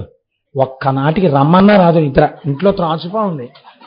పగయగలిగని నిపామున్న ఇంటిలో ఉన్న ఎట్ల కాక ఎట్టులుండు అంటాడు ఆదిపర్వంలో మహానుభావుడు నన్నయ్య గారు. అలా పావున్న ఇంట్లో నిద్ర ఎందుకు వస్తుందంటే జాగరణమే ఉంటుంది. నీలో ఉన్న పావుని వెతకడమే జాగరణము. ఏది నీలో ఉన్న పావు? కోట్ల జన్మల నుంచి కాట్లేస్తోంది దీనిని. అవే ఒక్క పాము కాదు, అజ్ఞానమన్న రూపంలో అది 6 పడగల పాము ఒకటి ఉంది. కామ క్రోధ లోభ మద మోహ మాత్సర్యములన్న 6 పడగలతో మనస్సు. ఇప్పుడు దీన్ని నువ్వు చంపలేవు. దీన్ని ఈశ్వరుడికి అర్పణ చేసి ఆయన మెడలో వేసుకుంటాడు. ఆయన నాగాభరణాన్ని తీసుకుంటాడు. తీసుకుని నీకేమిస్తాడు? ఆయన వీటిని మారుస్తాడు. కామము ఈశ్వర కామము, క్రోధము ఏమిటి, నాకు ఈ దిక్కుమాలిన కోపం అని కోపం మీద కోపము, లోభము, అమ్మో నేను ఇంకా భగవత్ సంబంధమైన విషయాలు ఇంకొక 2 శ్లోకాలు నేర్చుకోవాలి, సుబ్రహ్మణ్య భుజంగం నా నోటికి వచ్చేయాలి, ఈ లోభం. మదము, నా భగవానుడు నాకున్నాడు, ఎందుకంటే నాకేమిటి బెంగ, నాకున్నాడండి ఈశ్వరుడు, ఇది నీ గర్వం. భక్తి చేత కలిగినటువంటి అతిశయం, దీన్నిగా మార్చి ఇప్పుడు నీకు ఎటువంటి పావునిస్తున్నాడు, అది పావు కాదు, ఇప్పుడు నీకు ఈ 6 గుణములనేటటువంటి పుష్పాన్ని ఇస్తున్నాడు. కాబట్టి జాగరణం ఎలా చేయాలి అంటే, మన మనస్సు అంత తొందరగా సరిగ్గా ఉండదు కదా. 6:30కి ప్రవచనానికి వస్తేనే నిద్రపోతుంది, రేపు రాత్రి 10ంటికి కూర్చోమంటే కూర్చుంటుంది అది. కాబట్టి తెలివైన పని ఏమి చేయాలో తెలుసా అండి, మార్చి మార్చి మనస్సుని కుదుటపరచాలి, కానీ దాన్ని మాయ చెయ్యాలి. ఎలా మాయ చేయాలి, అంతర్లీనంగా భగవంతుడినే పెట్టాలి, పైకి మాత్రం మారిపోతోందని చెప్పాలి. కార్యక్రమం లేస్తుంది మళ్ళీ, బాబోయ్ ఎవడు కొంచెం కళ్ళు పడిపోతున్నట్టున్నాయి, పాము ఎక్కడుందో అని వెతుక్కుంటూ ఉండాలి. కాబట్టి 6:30 నుంచి 8, 8:30 ప్రవచనం అయిపోతుంది, అద్భుతమైనటువంటి గంధర్వగానం అయిపోతుంది. అయిపోయిన తర్వాత మనందరికీ ఇంకా కళ్ళు పడిపోయే టైం వచ్చేసింది, ఇంకా 10, 9:30, 10 అవుతోంది. కళ్ళు పడిపోకుండా ఉండాలంటే ఇవాళ రోజున మనల్ని ఆపగలిగినది ఏది, అంత్యాక్షరి. ఇప్పుడు అంత్యాక్షరి పెట్టారనుకోండి, మీరు పెడితే రజోగుణ తమోగుణ ప్రకోపం వచ్చేస్తుంది, సత్వగుణం పోతుంది, జాగరణం కాదు అది, అదో వెర్రి వేదం కింద తయారవుతుంది. కాబట్టి ఇప్పుడు ఏం చేయాలి, అసలు ఎలా మార్చుకోవాలో జీవితాన్ని చూపించడానికి రేపు ఒక కొత్త ప్రయోగం జరుగుతుంది. చిన్న చిన్న పిల్లలు ఇక్కడ కూర్చుని సంగీత విద్వాంసుల సమక్షంలో ప్రసాద్ బాబు గారు ఎంపైర్ గా ఇక్కడ నిర్వహిస్తూ ఉండగా, ఎవరికి అంత టైంలో పాడాలో ఒకళ్ళు ఒక కీర్తన, ఒక పల్లవి పాడి విడిచిపెడతారు. ఏదో ఉదాహరణకి అదిగో అల్లదిగో శ్రీహరివాసము 10,000 శేషుల పడగలమయము అని వదిలేస్తారు. మీరిప్పుడు మా మీద ఏమున్నాయి మీరు అందించకూడదు ఎవరును, మీరు దాన్ని వినాలి. ఇప్పుడు మీ మనస్సు ఏం చేస్తుంది, డ్రిల్ చేస్తుంది, మా మీద ఏమున్నాయి కీర్తనలు, మా మీద ఏమున్నాయి కీర్తనలు అని. ఆ మముబ్రోవామని మముబ్రోవామని కాదు, ననుబ్రోవామని ఆ కీర్తన అని మీలో మీరు మాట్లాడుకుంటుంటారు. ఈలోగా ఈ పిల్లలు పాడతారు, అబ్బాయి ఎంత బాగా పాడారో అనుకుంటారు. ఇలా వాళ్ళ మధ్య భగవత్ సంబంధమైన అంత్యాక్షరి జరుగుతుంటుంది. ఇప్పుడు ఈ కీర్తనలు వింటూ మీరు కూడా మనస్సటు పెట్టుకుంటారు, అయిపోయింది. అద్భుతమైన భరతనాట్యం, శివతాండవం జరుగుతాయి, అయిపోతుంది. జ్యోతిర్లింగం ఆవిర్భవిస్తుంది. 12 అయింది, మీకు తెలియదు 12 అయిపోయిందని. జ్యోతిర్లింగం వచ్చేసింది, అంటే మీ 6 గుణాలు పోయాయి, 5 గుణాలు. జాగరణం పూర్తయిపోయింది, ఈశ్వరానుగ్రహం వచ్చేసింది. ఇప్పుడు మీరు ఆ జ్యోతి వెలుగులో నిలబడతారు. ఇది జ్యోతిర్లింగ ఆవిర్భావము మహాశివరాత్రి నాడు. ఇందుకు జాగరణ, ఇందుకు ఉపవాసం, ఇందుకు పూజ, ఇందుకు వచ్చాయి తప్ప అర్థం పర్థం లేకుండా చెయ్యమని రాలేదు. ఇలాంటి పూజ, ఇలాంటి జాగరణ చెయ్యడం కోసమని రేపు మనం ఈ దేవాలయ ప్రాంగణాన్ని వేదికగా చేసుకోబోతున్నాం. కనుక దీనిని జ్యోతిర్లింగము అని శాస్త్రం పిలిచింది. ఇప్పుడు మీరు చూడండి, ప్రధానముగా జ్యోతిర్లింగ ఆవిర్భావమునందు ఏది ఏర్పబడినది మీరు ఆలోచించండి. బ్రహ్మగారికి విష్ణువుకి కలహం వచ్చింది. కలహం దేనికి వచ్చింది, నా అంతవాణ్ణి నేను, నా అంతవాణ్ణి నేను అన్న అతిశయం చేత వచ్చింది బాహ్యంలో కథకి. ప్రపంచంలో భగవంతుడు ప్రతివాడికి ఏదో ఒక విభూతినిస్తాడు, ఏమీ లేకుండా ఎవ్వన్నీ ఆయన చెయ్యడు, ఏదో ఒక విభూతి ఉంటుంది. మీరు చూడండి, ఆశ్చర్యం ఏమిటో తెలియదు కానీ చాలా మంది సంగీత విద్వాంసుల్లో 2 నేత్రములు లేనటువంటి వారు అద్భుతమైన సంగీత విద్వాంసులుగా ఉంటుంటారు. మనకి ఇక్కడ శరన్నవరాత్రుల్లో వాయిస్తుంటాడు పిల్లాడు, నిజంగా అతన్ని చూస్తే మనసు కరిగిపోతుంది, చక్క మెరిసిపోతుంటాడు బంగారంలా. నేను ఇక్కడే వేదిక మీద కూర్చుని చూస్తుంటాను, అది జిప్పు తీసేస్తాడు, మృదంగం తీస్తాడు, పక్కనెట్టుకుంటాడు, జిప్పేస్తాడు, ఇలా పెట్టి తడువుకుని అక్కడ పెడతాడు, అందులోంచి రాయి తీస్తాడు, అక్కడ పెట్టుకుంటాడు, ఆ మృదంగం తీసి టక్ టక్ టక్ టక్ కొట్టుకుంటూ సరిపోతోంది దీనికి కావలసిన శృతి అనుకుంటే మళ్ళీ రాయి అక్కడ పెడతాడు, మైక్ ఎంత దూరంలో ఉందో ఇలా ఇలా తడిమి చూసుకుంటాడు, ఒళ్ళో మృదంగం పెట్టుకుని ఆ పాట వింటూ ఈ సభలో ఎవరున్నారో, ఎంతమంది ఉన్నారో, ఎవరు పాడుతున్నారో, ఏం చేస్తున్నారో అతనికి నేత్రాలు చెప్పవు. కానీ అతను ఈ ఇంద్రియం మీదే ఆధారపడి వింటున్న దానికి అనుభవంగా మృదంగాన్ని సమకూరుస్తాడు. ఏమి ఈశ్వర విభూతి అండి అది? ఈశ్వరుడు ఇచ్చారా లేదా? ఒకటి పోతే ఒకటి ఇచ్చేస్తాడు ఆయన దయాళువు. ఇప్పుడు ఈ వినయం ఎప్పుడు ఏర్పడుతుంది? ఈశ్వరుడు నాకు అనుగ్రహించాడు అని మీరు అన్నారనుకోండి, ఈశ్వరానుగ్రహం అండి నాకు కొడుకున్నాడు. అస్తమానం మీకు ఎంతమంది పిల్లలు ఉన్నప్పుడు ఈశ్వరానుగ్రహం నా కొడుకు అనక్కర్లేదు.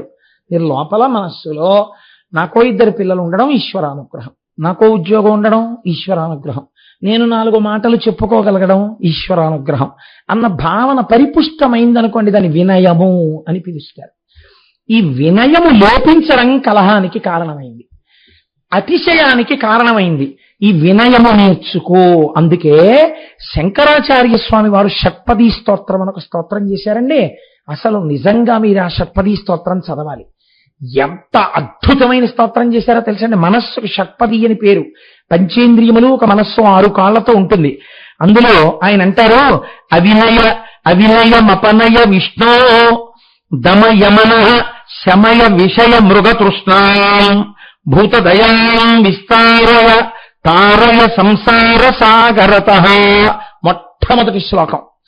అందులో అవినయమపనయ విష్ణో, స్వామి శ్రీ మహావిష్ణు నాకు నువ్వు వినయమును కటాక్షించు. ఎన్నడూ అహంకారం ఏర్పడకూడదు. సర్వభూతముల యందు దయను కలిగి ఉండేటట్టుగా అంతటా నిన్ను చూసేటట్టు అనుగ్రహించు. అదే జ్యోతిర్లింగ దర్శనం. అందుకే రఘువంశం రచన చేస్తూ కాళిదాస మహాకవి ఒక అద్భుతమైన మాట అంటారు. దిలీప మహారాజు రాజ్యం చేస్తున్నప్పుడు చేసిన చాలా గొప్ప విషయం ఏమిటి? ప్రజానాం వినయాధాత్ రక్షణాద్ ధరణాదపి. ప్రజలందరిలో వినయం ఉండేటట్టుగా చూసేవాట ఆయన. ఇది ఒక రాజు చెయ్యవలసింది, ఇది ఒక ఉపాధ్యాయుడు చెయ్యవలసింది, ఇది ఒక గురువు చెయ్యవలసింది. వినయం నేర్పాలి శిష్యులకి. ఈ వినయము ఆరంభం ఎక్కడా? మీరు జ్యోతిర్లింగం గురించి తెలుసుకుంటే అంతటా అది నిర్వహిస్తోంది. అది సృష్టికర్త, స్థితికర్త, ప్రళయకర్త, నేనెంతటి వాణ్ణని వినయంతో నిలబడతారు. ఈ వినయము మీకు కలగడానికి మహాశివరాత్రి నాటి జ్యోతిర్లింగ దర్శనము, లింగార్చనము ప్రధానమై ఉన్నవి. మీరు చూడండి, ఈ శివలింగమును గురించి కదండి మనం మాట్లాడుకుంటున్నది. ఈ లింగమునకు ఒక విశేషం ఉంది.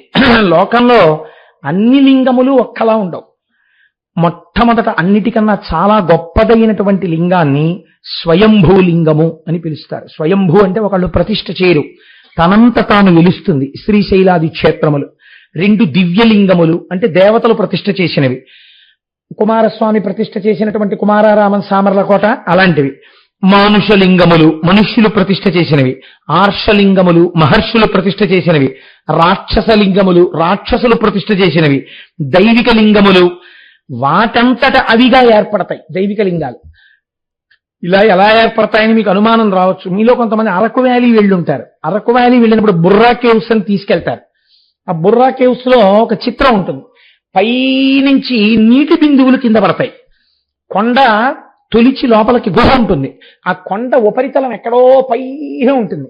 అలా ఎలా పడతాయో పైనుంచి నీటి బిందువు కింద పడుతుంది. పడేటప్పుడు అది ఒకే చోట బయలుదేరి ఒకే చోట పడుతుంటుంది. ఆ బిందువు, ఆ నీటి బిందువు టక్ టక్ టక్ అని పడినప్పుడల్లా అక్కడ ఉన్న భూమి ఇలా ఇలా ఇలా పైకి లేస్తూ శివలింగంగా మారిపోయి ఆఖరికి చిత్రం ఏంటంటే ఈ లింగం ఇలా పెరిగి వెళ్ళి ఎక్కడ నుంచి నీటి చుక్కలు పడుతున్నాయో దాన్ని తాకి ఇంకా నీరు పడకుండా ఆపేస్తుంది. మర్రి చెట్టు ఊడవా పెరిగిపోతుంది. దీన్ని దైవిక లింగములు అంటారు. మీరు బుర్రా గుహల్లో చూడొచ్చు. కాబట్టి ఇవి దైవిక లింగములు.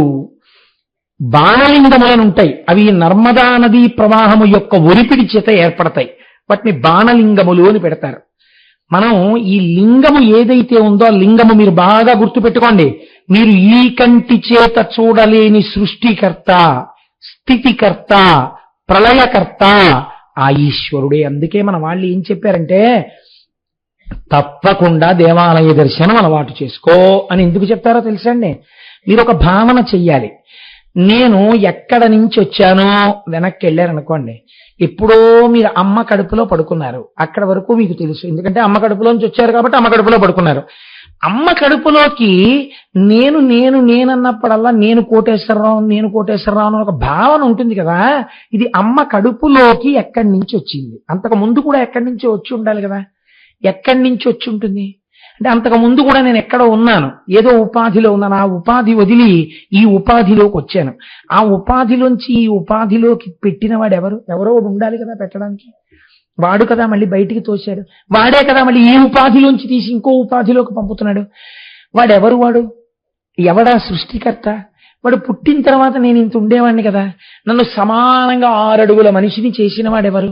వాడు స్థితికర్త. మళ్ళీ ఇందులో ఉన్న పంచభూతాల్ని బ్రహ్మాండంలోకి కలిపి నన్ను మళ్ళీ ఇంకో దాంట్లో ప్రవేశపెట్టడమో తనలో కలుపుకోవడమో చేస్తాడు కదా. ఎవడా ప్రళయకర్త? వాణ్ణి ఒకసారి చూడకపోతే కృతజ్ఞం అయిపోతోంది కదా. ఆ రోజు ఎందుకు పనికి రాకుండా పోతోంది? ఆ రోజుకి కన్ను తెరిచినప్పుడు సృష్టి, ఆ రోజంతా తిని తిరిగినప్పుడు స్థితి, నిద్రపోయినప్పుడు లయ. ఒక రోజులో సృష్టి స్థితి లయలు ఉన్నాయి. ఈ 3 చేస్తున్నవాడు ఎవరు? వాడిని ఒకసారి చూసొద్దామని మీకు అనిపించద్దు? పనికి మాలిన వాళ్ళందరినీ చూస్తున్నారే మీరు.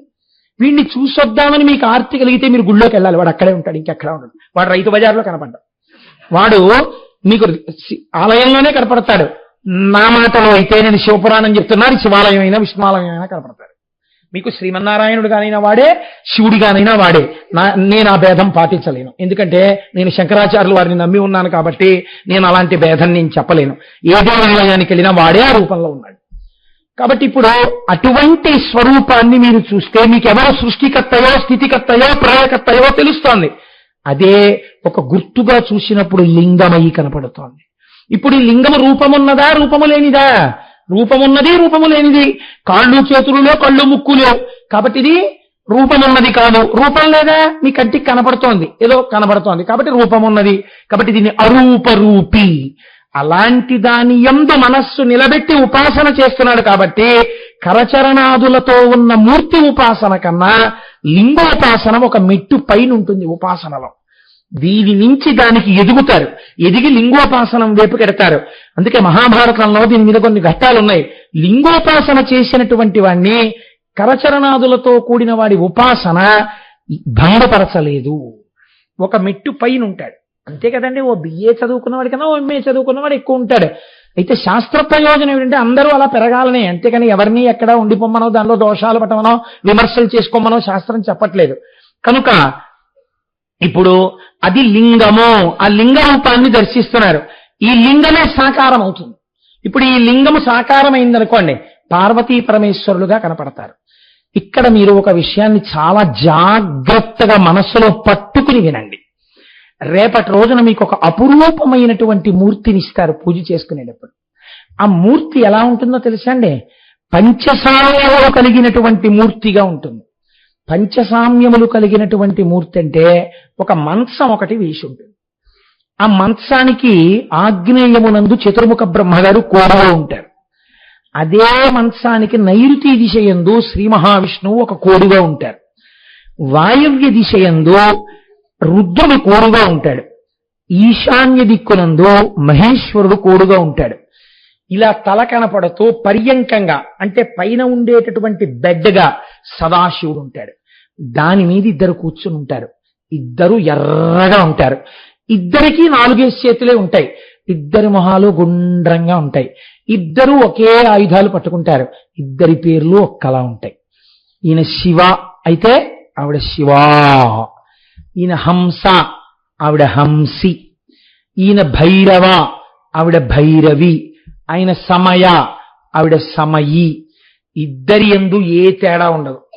ఆయన ఎడమ తొడ మీద ఈవిడ కూర్చుంటుంది. అంటే సృష్టికర్త, స్థితికర్త, ప్రళయకర్త, సృష్టి స్థితి ప్రళయములే కాకుండా లయములే కాకుండా తిరోధాన అనుగ్రహములని ఇంకో 2 చేస్తారు. ఈ తిరోధానం అంటే మీరు ఎక్కడి నుంచి వచ్చారో మీకు తెలియకుండా చేయడం, తెరడ్డం పెట్టేయడం. దీన్ని తిరోధానం అంటారు. అజ్ఞానం. ఆవిడే అనుగ్రహిస్తే తెరపైకి ఎత్తేస్తుంది, ఎక్కడి నుంచి వచ్చారో చెప్పేస్తుంది. కాబట్టి ఇప్పుడు పరబ్రహ్మంలో కలిపేస్తాడు. ఇలా కలిపేయడాన్ని అనుగ్రహం అంటారు. ఇది ఆ పర్యంకం సదాశివుడు చేస్తాడు. ఇలా చేసేటటువంటి 5 చేసేవాళ్ళు ఎవరున్నారో సృష్టికర్త, స్థితికర్త, ప్రళయకర్త, అనుగ్రహకర్త, తిరోధానకర్త అయినటువంటి ఈ 5 చేసేటటువంటి వాళ్ళు అమ్మా అలా పిల్లవాడి నోరు అవి ముయ్యకండి అమ్మా, తప్పువాడి చిన్నవాడు, వాడికి ఏం తెలుసు పాపం సభ గురించి, వాడికి శివలింగం గురించి ఏం అర్థం అవుతుంది. మీరు వాడిని తీసుకుని కొంచెం దూరంగా వెళ్ళండి తల్లి, మీరు అలా సభలో కూర్చుంటే ఇబ్బంది కదా, మీరు దూరంగా వెళ్ళండి, నేను అలాంటివి సహించను, మీరు దూరంగా వెళ్ళండి, అలా కూర్చోవద్దు, దూరంగా కూర్చుని వినండి, మీకు అర్థం అవుతుంది. అంతే తప్ప పిల్లాడిని నోరు మూయడం, వాడు అరుస్తూ ఉండడం ఇవి నేను అంగీకరించాను. మీరు పిల్లవాడిని తీసుకుని పక్కకు పెడతారా, నేను మంగళాశాసనం చెప్పేయాలా? మీరు పక్కకు వెళ్ళండి. అంతేగాని పిల్లవాడు, వాడు చంటివాడు, వాడికి ఏం తెలియదు, వాడి నోరు నొక్కేయడం ఏమిటి? కనుక సృష్టి, స్థితి, లయ, తిరోధాన, అనుగ్రహము అనబడేటటువంటి ఐదిటినే చేసేవాళ్ళు ఎవరున్నారో వాళ్ళని కామేశ్వర, కామేశ్వరి అంటే వాళ్ళు లోకమునందు మొట్టమొదట ఈ సృష్టినంతటిని చెయ్యడం కోసమని ఆవిర్భవించినటువంటి మూర్తులు. అవి రెండు ఎర్రగానే ఉంటారు, పంచసామ్యములు అంటారు. ఈ పంచసామ్యములు చాలా చిత్రమైనటువంటి సామ్యంతో ఉంటారు. వాళ్ళని మీరు వేరు చేసి చెప్పలేరు. పేర్లు సమానం, రూపము ఎరుపు, ఇద్దరివి 4 చేతులు, ఇద్దరికి 3 కళ్ళు, ఇద్దరికి చంద్రరేఖ, అదే చంద్రమౌళీశ్వరారాధనం. అన్ని కోర్కెలు తిరుగుతాయి మహాశివరాత్రి నాడు ఆ పూజ చేస్తే. నివాసము ఇద్దరికీ లేరు, ఇద్దరికీ మణిద్వీపం, ఇద్దరికీ శ్రీచక్రం, ఇద్దరికీ కైలాసం.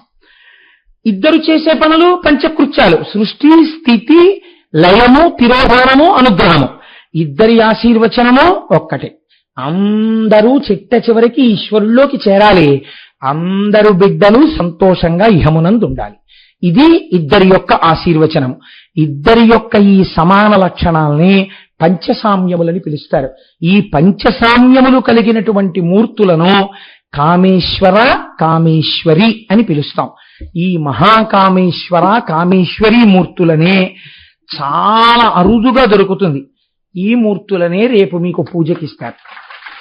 ఇదే ఇందులోకి ఆదిశంకరాచార్యుల వారిని కూడా ఈ పక్కకొచ్చేటట్టుగా ఏర్పాటు చేశారు.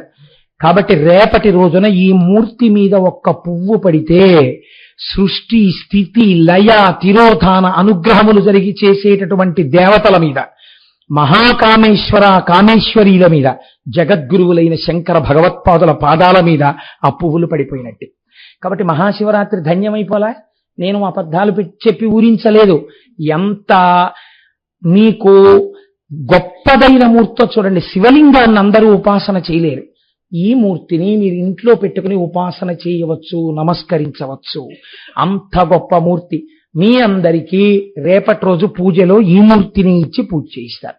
ఏమమ్మా అంటే రేపు మీరు చూసినప్పుడు మళ్ళీ ఏమిటండి ఇవి అని మీరు కంగారు పడక్కర్లేదు. లింగాన్ని సాకారం చేస్తే, కంటితో చూసేటట్టు చూస్తే ఇదిగో ఇలా అవుతారు. చూసారా, ఇద్దరి ముఖాలు గుండ్రం, ఇద్దరి చేతులు, ఇద్దరికి 4 చేతులు. మీరు చాలా జాగ్రత్తగా చూడాలి. ఇటు పక్కన ఆయన విల్లు పట్టుకున్నదో చెయ్యి, మిగిలినటువంటివి పంచబాణాలు. అలాగే దాన్ని that which goes Ankusam, Ankusam పక్కన ఉన్నటువంటిది శూలం. అలాగే అమ్మవారు కూడా అవే.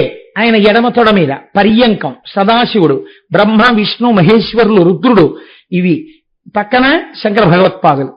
ఇది ఈ సమస్త సృష్టికి హేతువై మొట్టమొదట పైకి లేచినటువంటి సాకారమూర్తులు. లింగారాధనమును సాకారం చేస్తే ఇది అవుతుంది.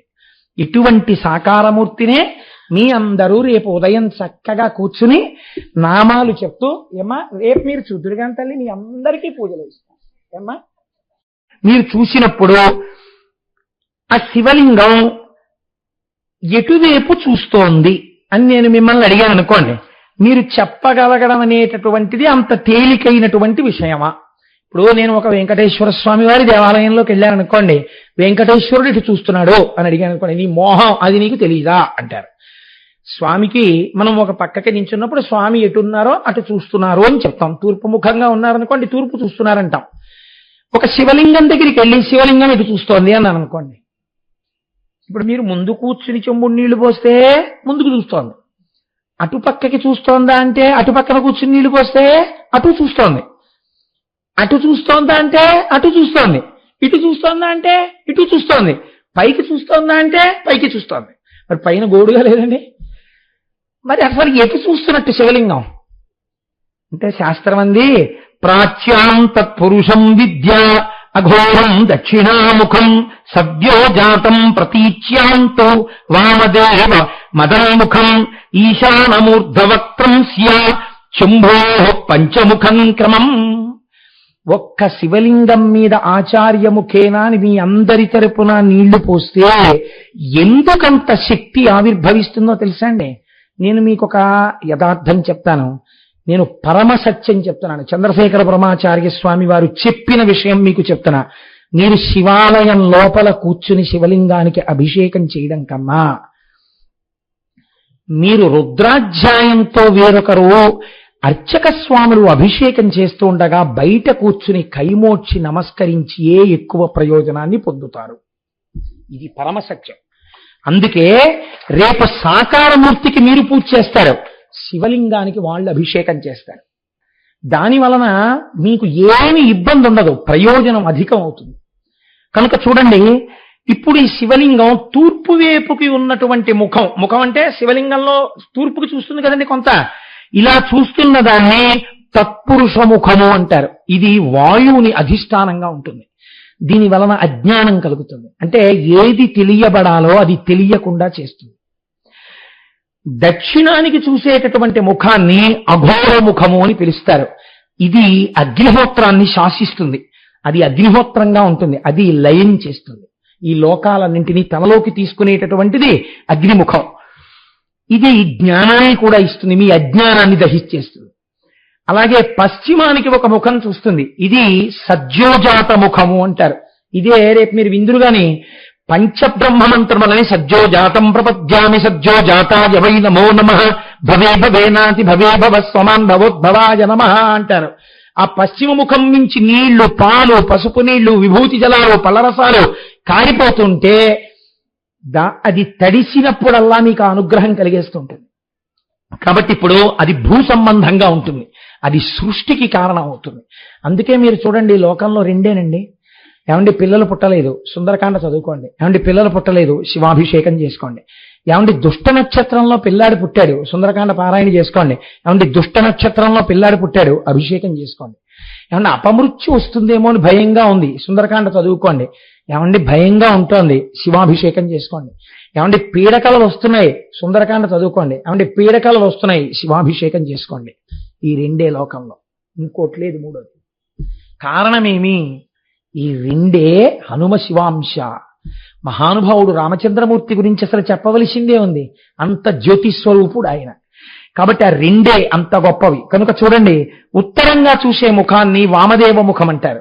ఇది నీటిని అధికారముతో కలిగి ఉంటుంది. ఇది స్థితికారకమై ఉంటుంది, లోకాన్నంతటినీ బతికిస్తుంది. అందుకే వర్షాలు పడట్లేదు, శివలింగానికి అభిషేకం చేయండి అంటారు. చేస్తే వామదేవ ముఖం బాగా తడిసిందనుకోండి, అనుగ్రహించి వర్షాలు పడతాయి. పైకి ఒక ముఖం చూస్తూ ఉంటుంది, ఇది ఈశాన ముఖం అంటారు. దీని సదాశివ అని పిలుస్తారు. ఇది ఆకాశ స్వరూపి అయి ఉంటుంది. ఇదే మోక్షాన్ని కటాక్షిస్తుంది. అందుకే మహన్యాసము అని చేయిస్తారు. నా రుద్రో రుద్రమచ్చయేత్, మీరు రుద్రుడు కాకుండా రుద్రుడు అర్చించకూడదు. అందుకే ఇవన్నీ మీలోకి ఆవాహన చేసుకునే ముందు తూర్పుకి దిగిన నమస్కారం, దక్షిణానికి నమస్కారం, పశ్చిమానికి నమస్కారం, ఉత్తరానికి నమస్కారం, పైకి నమస్కారం, కిందకి నమస్కారం, అవయవాల్లోకి న్యాసం అన్ని చేయిస్తారు. మనకి ఆ మంత్రాల అర్థాలు తెలియకుండా చేసేస్తూ ఉంటాం. యథార్థమునకు ఇదంతా శివుడి యొక్క ముఖాలుగా చూస్తారు. ఇప్పుడు శివలింగం ఎన్ని వైపులా చూస్తోంది? 4 దిక్కులు చూస్తూ 5వ దిక్కును కూడా చూస్తోంది. కాబట్టి అది ఈ 5ంటితో పంచభూతములను శాసిస్తుంది. ఈ 5ంటితో సృష్టి, స్థితి, లయ, అజ్ఞాన, మోక్షములు 5ంటికి కారకమవుతుంది. ఈ 5ంటితో మీకు సమస్త ఫలితములను ఇచ్చేస్తుంది. కాబట్టి శివలింగం చల్లబడ్డం ఊరంతా చల్లగా ఉండడమే. కాబట్టి అసలు శాస్త్రం అంది లింగ గర్భం జగత్సర్వం త్రైలోక్యం చ చరాచరం లింగ బాహ్యాత్ పరం నాస్తి తల్లింగం చ ప్రపూజయేత్. అసలు లింగమునకు బాహ్యమునందు ఏమీ లేదు, లోకములన్నీ ఆ లింగంలోనే ఉన్నాయి. మొత్తం బ్రహ్మాండాలన్నీ కలిపి లింగాకృతిలో ఉన్నాయి. ఆ లింగాకృతిలోనే మీరున్నారు, నేనున్నాను. ఆ లింగానికి పూజ చేస్తే సమస్త లోకములకు పూజ జరిగిపోయింది. ఆ దిక్పాలు, దేవతలు అందరికీ పూజ అయిపోయింది. కాబట్టి లింగ పూజ చేసిన వాడు అన్నీ చేసినట్టే, వాడికి సమస్త ఫలితములు వచ్చేస్తున్నాయి. లింగా నాస్తి పరం తత్వం యదస్మాజ్జయతే జగత్ యదేతద్రూపదాం ధత్తే యదత్నలయమశ్నుతే.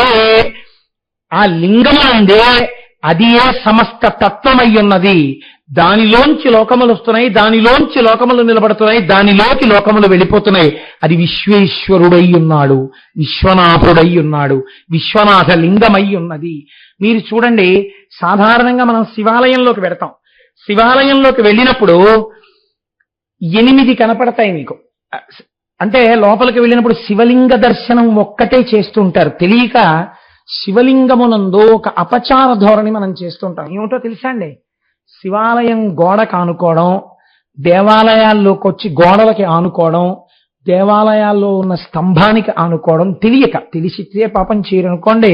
అది తెలియకపోతే దాని ఎందుకు దోషం లేదు, తెలుసుకున్న తర్వాత చెయ్యరు కూడా. చెప్తే సాత్వికులు వెంటనే వాళ్ళు మార్చుకుంటారు. అవి కూడా ఈశ్వర స్వరూపమే అయి ఉంటాయి.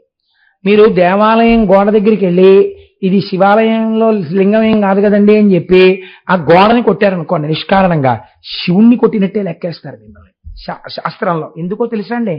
శివాలయమునందు 8 రూపాల్లో లింగం ఉంటుంది. అందుకే పూర్వం పెళ్లిళ్ళు కానీ ఉత్సవాలు కానీ జరిగితే ధ్వజస్తంభం ఎక్కడి వరకు కనపడుతోందో అక్కడ మేళతాళాలు ఆప్ చేసేయాలి. ధ్వజస్తంభం కనపడింది అనుకోండి అంటే అక్కడ పరమాత్మ ఉన్నారు, అక్కడ పరమాత్మ ఆలయం ఉంది. కాబట్టి నువ్వు చేసుకునే పెళ్లి మేళతాళాలు ఆయనకి భంగం చేయకూడదు. ఆయన అనుగ్రహంతో జరుగుతోంది. మళ్ళీ ధ్వజస్తంభం కనపడనంత దూరం వెళ్ళాక మేళం చేయాలి. అందుకే అన్ని ప్రాకారాలు కూడా ఉండేవి. అలా కొంచెం వెళ్ళేటప్పటికి ఇంకా లోపల మూర్తి దగ్గరికి అసలు వినపడదు. అంతంత ప్రాకారాలతో ఆగమం ప్రకారం అన్ని గోడలతో అంతంత పెద్ద పెద్ద ఆలయాలు కట్టేవారు. ఒక్క ఆలయం కట్టాలంటే ఎన్ని సంవత్సరాలు పట్టేదో పూర్వం. ఆగమం ప్రకారం నిర్మాణమైనటువంటి దేవాలయాల లోపలికి వెడితే మీరు అరుణాచలేశ్వరుడి దర్శనానికి వెళ్ళండి, ఒక ఊరంతా తిరిగేసినట్టే. అంత లోపలికి వెళ్ళాలి. మీరు ఒక్కసారి చిదంబరంలో శివలింగ దర్శనానికి వెళ్ళండి, ఎంత లోపలికి వెళ్ళాలో, ఎంతంత ప్రాకారాలో. శాస్త్రం అంది ఆ శివుడు 8 రూపములుగా ఉన్నాడు. అదే మొట్టమొదటిది గోపురము. ఆలయ ద్వారం దగ్గర పెద్ద పెద్ద గోపురాలు ఉంటాయి. అందుకే పూర్వం మహారాజులు కష్టపడి గోపురాలు కట్టారు. శ్రీశైలంలో కృష్ణదేవరాయల వారు ఓ గోపురం కట్టారు. ఆ శివాజీ గోపురం అని ఓ గోపురం కట్టాడు. ఎందుకో తెలుసా అండి? గోపుర నిర్మాణం చెయ్యడం అంటే అది శివాలయం కట్టేసినట్టే. గోపురముగా శివుడే, గర్భాలయ శిఖరముగా. ఈ గోపురం కాకుండా మళ్ళీ మీరు లోపలికి వెళ్ళిన తర్వాత గర్భాలయానికి పైన శిఖరం ఉండి దాని మీద త్రిశూలం ఉంటుంది. విష్ణాలయం అయితే ఓ సుదర్శన చక్రం ఉంటుంది. కాబట్టి ఆ గర్భాలయము యొక్క శిఖరము అది శివుడే. అందుకే మనకి పూర్వం విమాన వెంకటేశ్వరుడు ఇప్పటికీ వెంకటాచలంలో ఉంటుంది. విమానంలో ఉండేవాడు. మీరు లోపలికి వెళ్ళిన తర్వాత ఏదో వార్త తెలిసిందనుకోండి, తొందరగా బయటికి వెళ్ళిపోవాలి. లోపలికి వెళ్ళి దర్శనం చేసుకోవడానికి వీలు లేనంత జనంతో నిండి ఉందనుకోండి, అప్పుడు మాత్రమే ఉపయోగించడానికి శిఖరంలో మళ్ళీ లోపల ఉన్నవాడి మూర్తి అక్కడ పెడతారు. పెడితే విమానంలో దర్శనం చేసి వెళ్ళిపోయేవాడు. విమానంలో మూర్తికి లోపల ఉన్నటువంటి ధ్రువమూర్తి అభేదం ఆగమంలో. అందుకే ఇప్పటికీ వెంకటాచలంలో విమాన వెంకటేశ్వరుడి దగ్గరికి వచ్చేటప్పటికీ వెంకటేశ్వర స్వామి వారి పల్లకి ఆపుతారు ఒకసారి.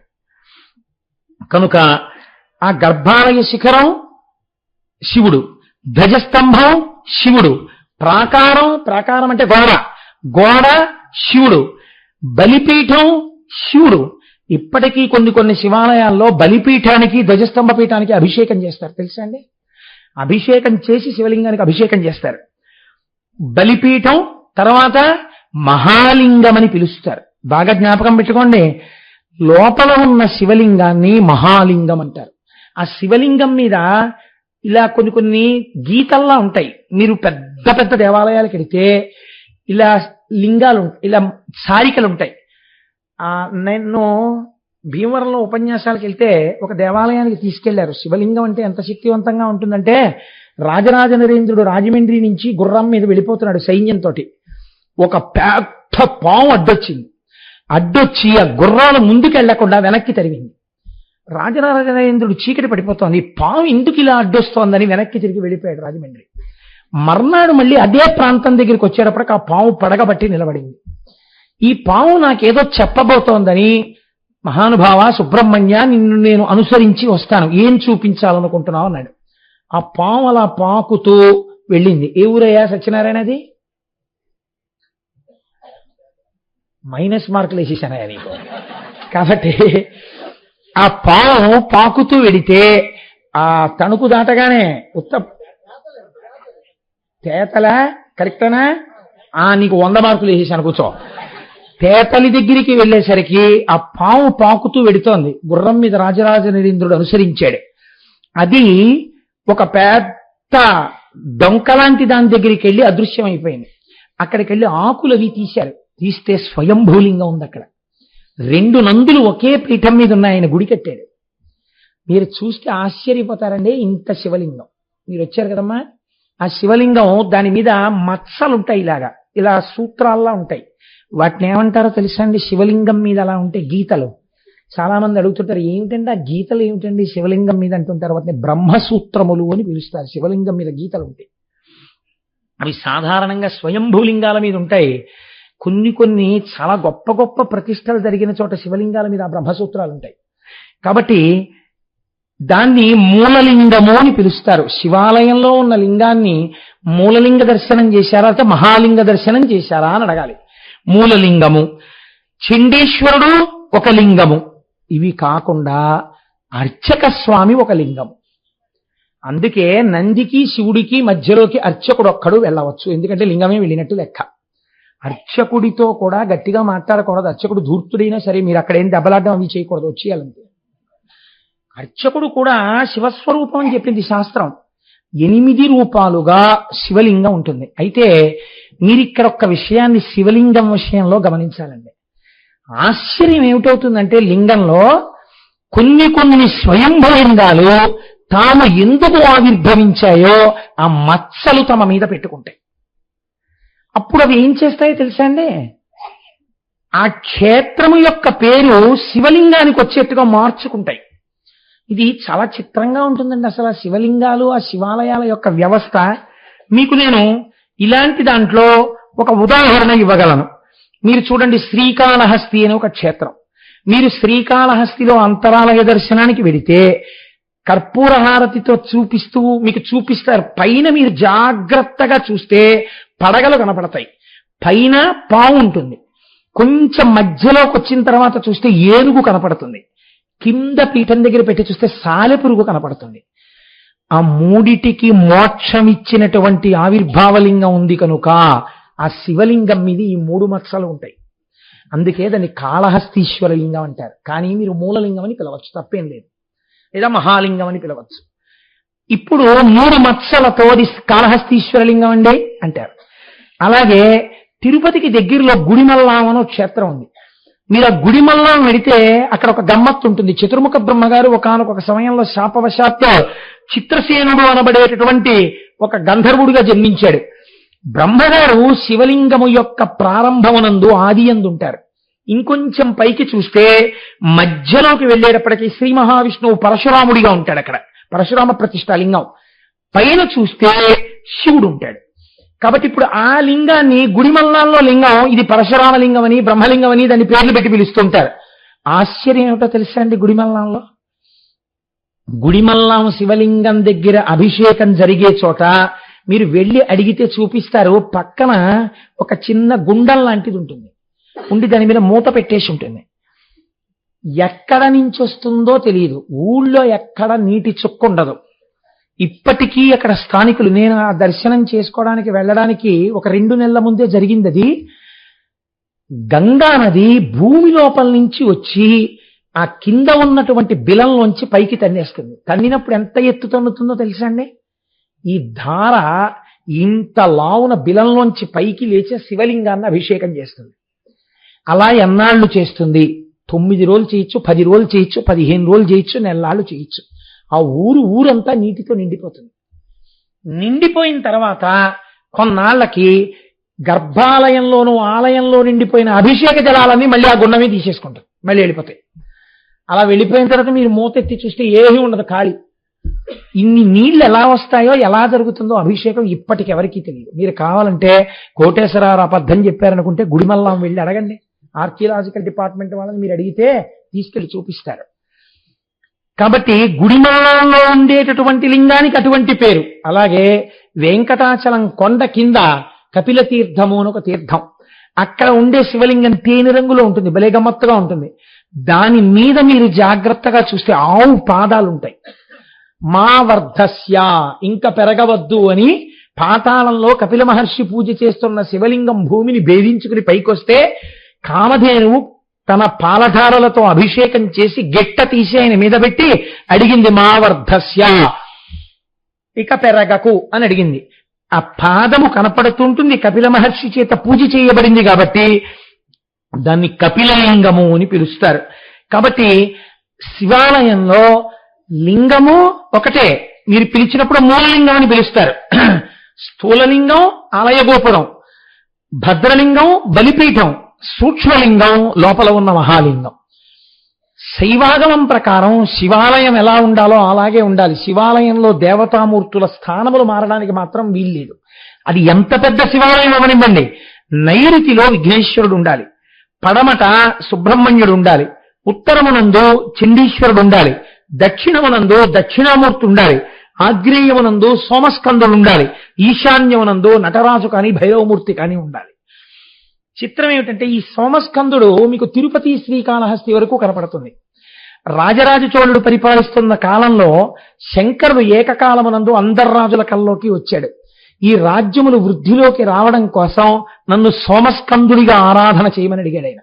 స ఉమస్కంద, పార్వతీదేవి, సుబ్రహ్మణ్యుడు, పరమశివుడు ముగ్గురు ఒక్క పీఠం మీద కూర్చుని ఉంటారు. కూర్చున్నప్పుడు చిత్రంగా ఉంటుంది. సుబ్రహ్మణ్యేశ్వర స్వామి చంటి పిల్లాళ్ళ అమ్మవారి ఒళ్ళో పడుకొని ఇలా రెండు చేతులు ఎత్తి ఆడుకుంటూ ఉంటాడు. అలా ఆడుకుంటున్నటువంటి మూర్తితో ఉన్న మూర్తిని సోమస్కంద మూర్తి అని పిలుస్తారు. ఆ సోమస్కంద దర్శనం చేస్తే పిల్లలు క్షేమంగా ఉంటారు. కనుక ఆ సోమస్కందుడిగా ఆనాడు ప్రభువుల కల్లో కనపడినటువంటి వాడెవరో వాడు ఇప్పటికీ దేవాలయాల్లో పూజలు అందుకుంటూ ఉన్నాడు. అందుచేత ఇన్ని రకాలుగా మహానుభావుడు ఆ శివలింగం మనకి దర్శనం ఇస్తూనే ఉంటుంది. అయితే అన్నిటికన్నా ఆశ్చర్యకరమైనటువంటి విషయం ఏమిటంటే శివలింగారాధన చేసేటప్పుడు లింగారాధనము ఎలా చెయ్యాలనేటటువంటిది తెలిసి చేయగలిగితే వాడంత అదృష్టవంతుడు సృష్టిలో లేడు. ఎందుకని? అలా చక్కగా అభిషేకం చెయ్యగలడు. అభిషేకం కూడా మీ ఇష్టం వచ్చినట్టు మీరు చేయడానికి వీల్లేదు. ఆ చేతిలో పంచపాత్రలు పట్టుకుని ఉద్ధరణిలు తీసి నీళ్లు పోస్తానంటే కుదరదు. సన్నటి ధార కింద పొయ్యాలి. అభిషేకము, స్నానము మీరు చెంచాతో పోసుకుంటున్నారా? ఇలా తీసి ధారగా పోసుకుంటున్నారు. స్నానమంత్రం దగ్గర అభిషేకం చేయిస్తున్నారు. చెంచాతో ఉద్ధరణితో పోసే అధికారం మీకు ఎక్కడిది? సన్నటి ధార పొయ్యాలి. ధార పోస్తూ అభిషేకం చెయ్యాలి. అది కూడా మళ్ళీ ఆ అభిషేక జలాల్ని తొక్కకూడదు. అంత జాగ్రత్తగా కూర్చుని అభిషేకం చెయ్యాలి. అభిషేక ప్రారంభం నుంచి చివరి వరకు పదార్థములు ఆ అనువాకములకు తగినట్టుగా వెళ్ళాలి. దానికి ఒక వరుసక్రమం ఉంది. ఆ వరుసక్రమం ప్రకారం చెయ్యాలి తప్ప మీ ఇష్టం వచ్చినట్టు మార్చేస్తే ఫలితం రాదా అంటే వస్తుంది భక్తి చేత, కానీ అది అంత సరి అయిన పద్ధతి కాదు. ఆ పద్ధతి తెలుసుకోవాలి.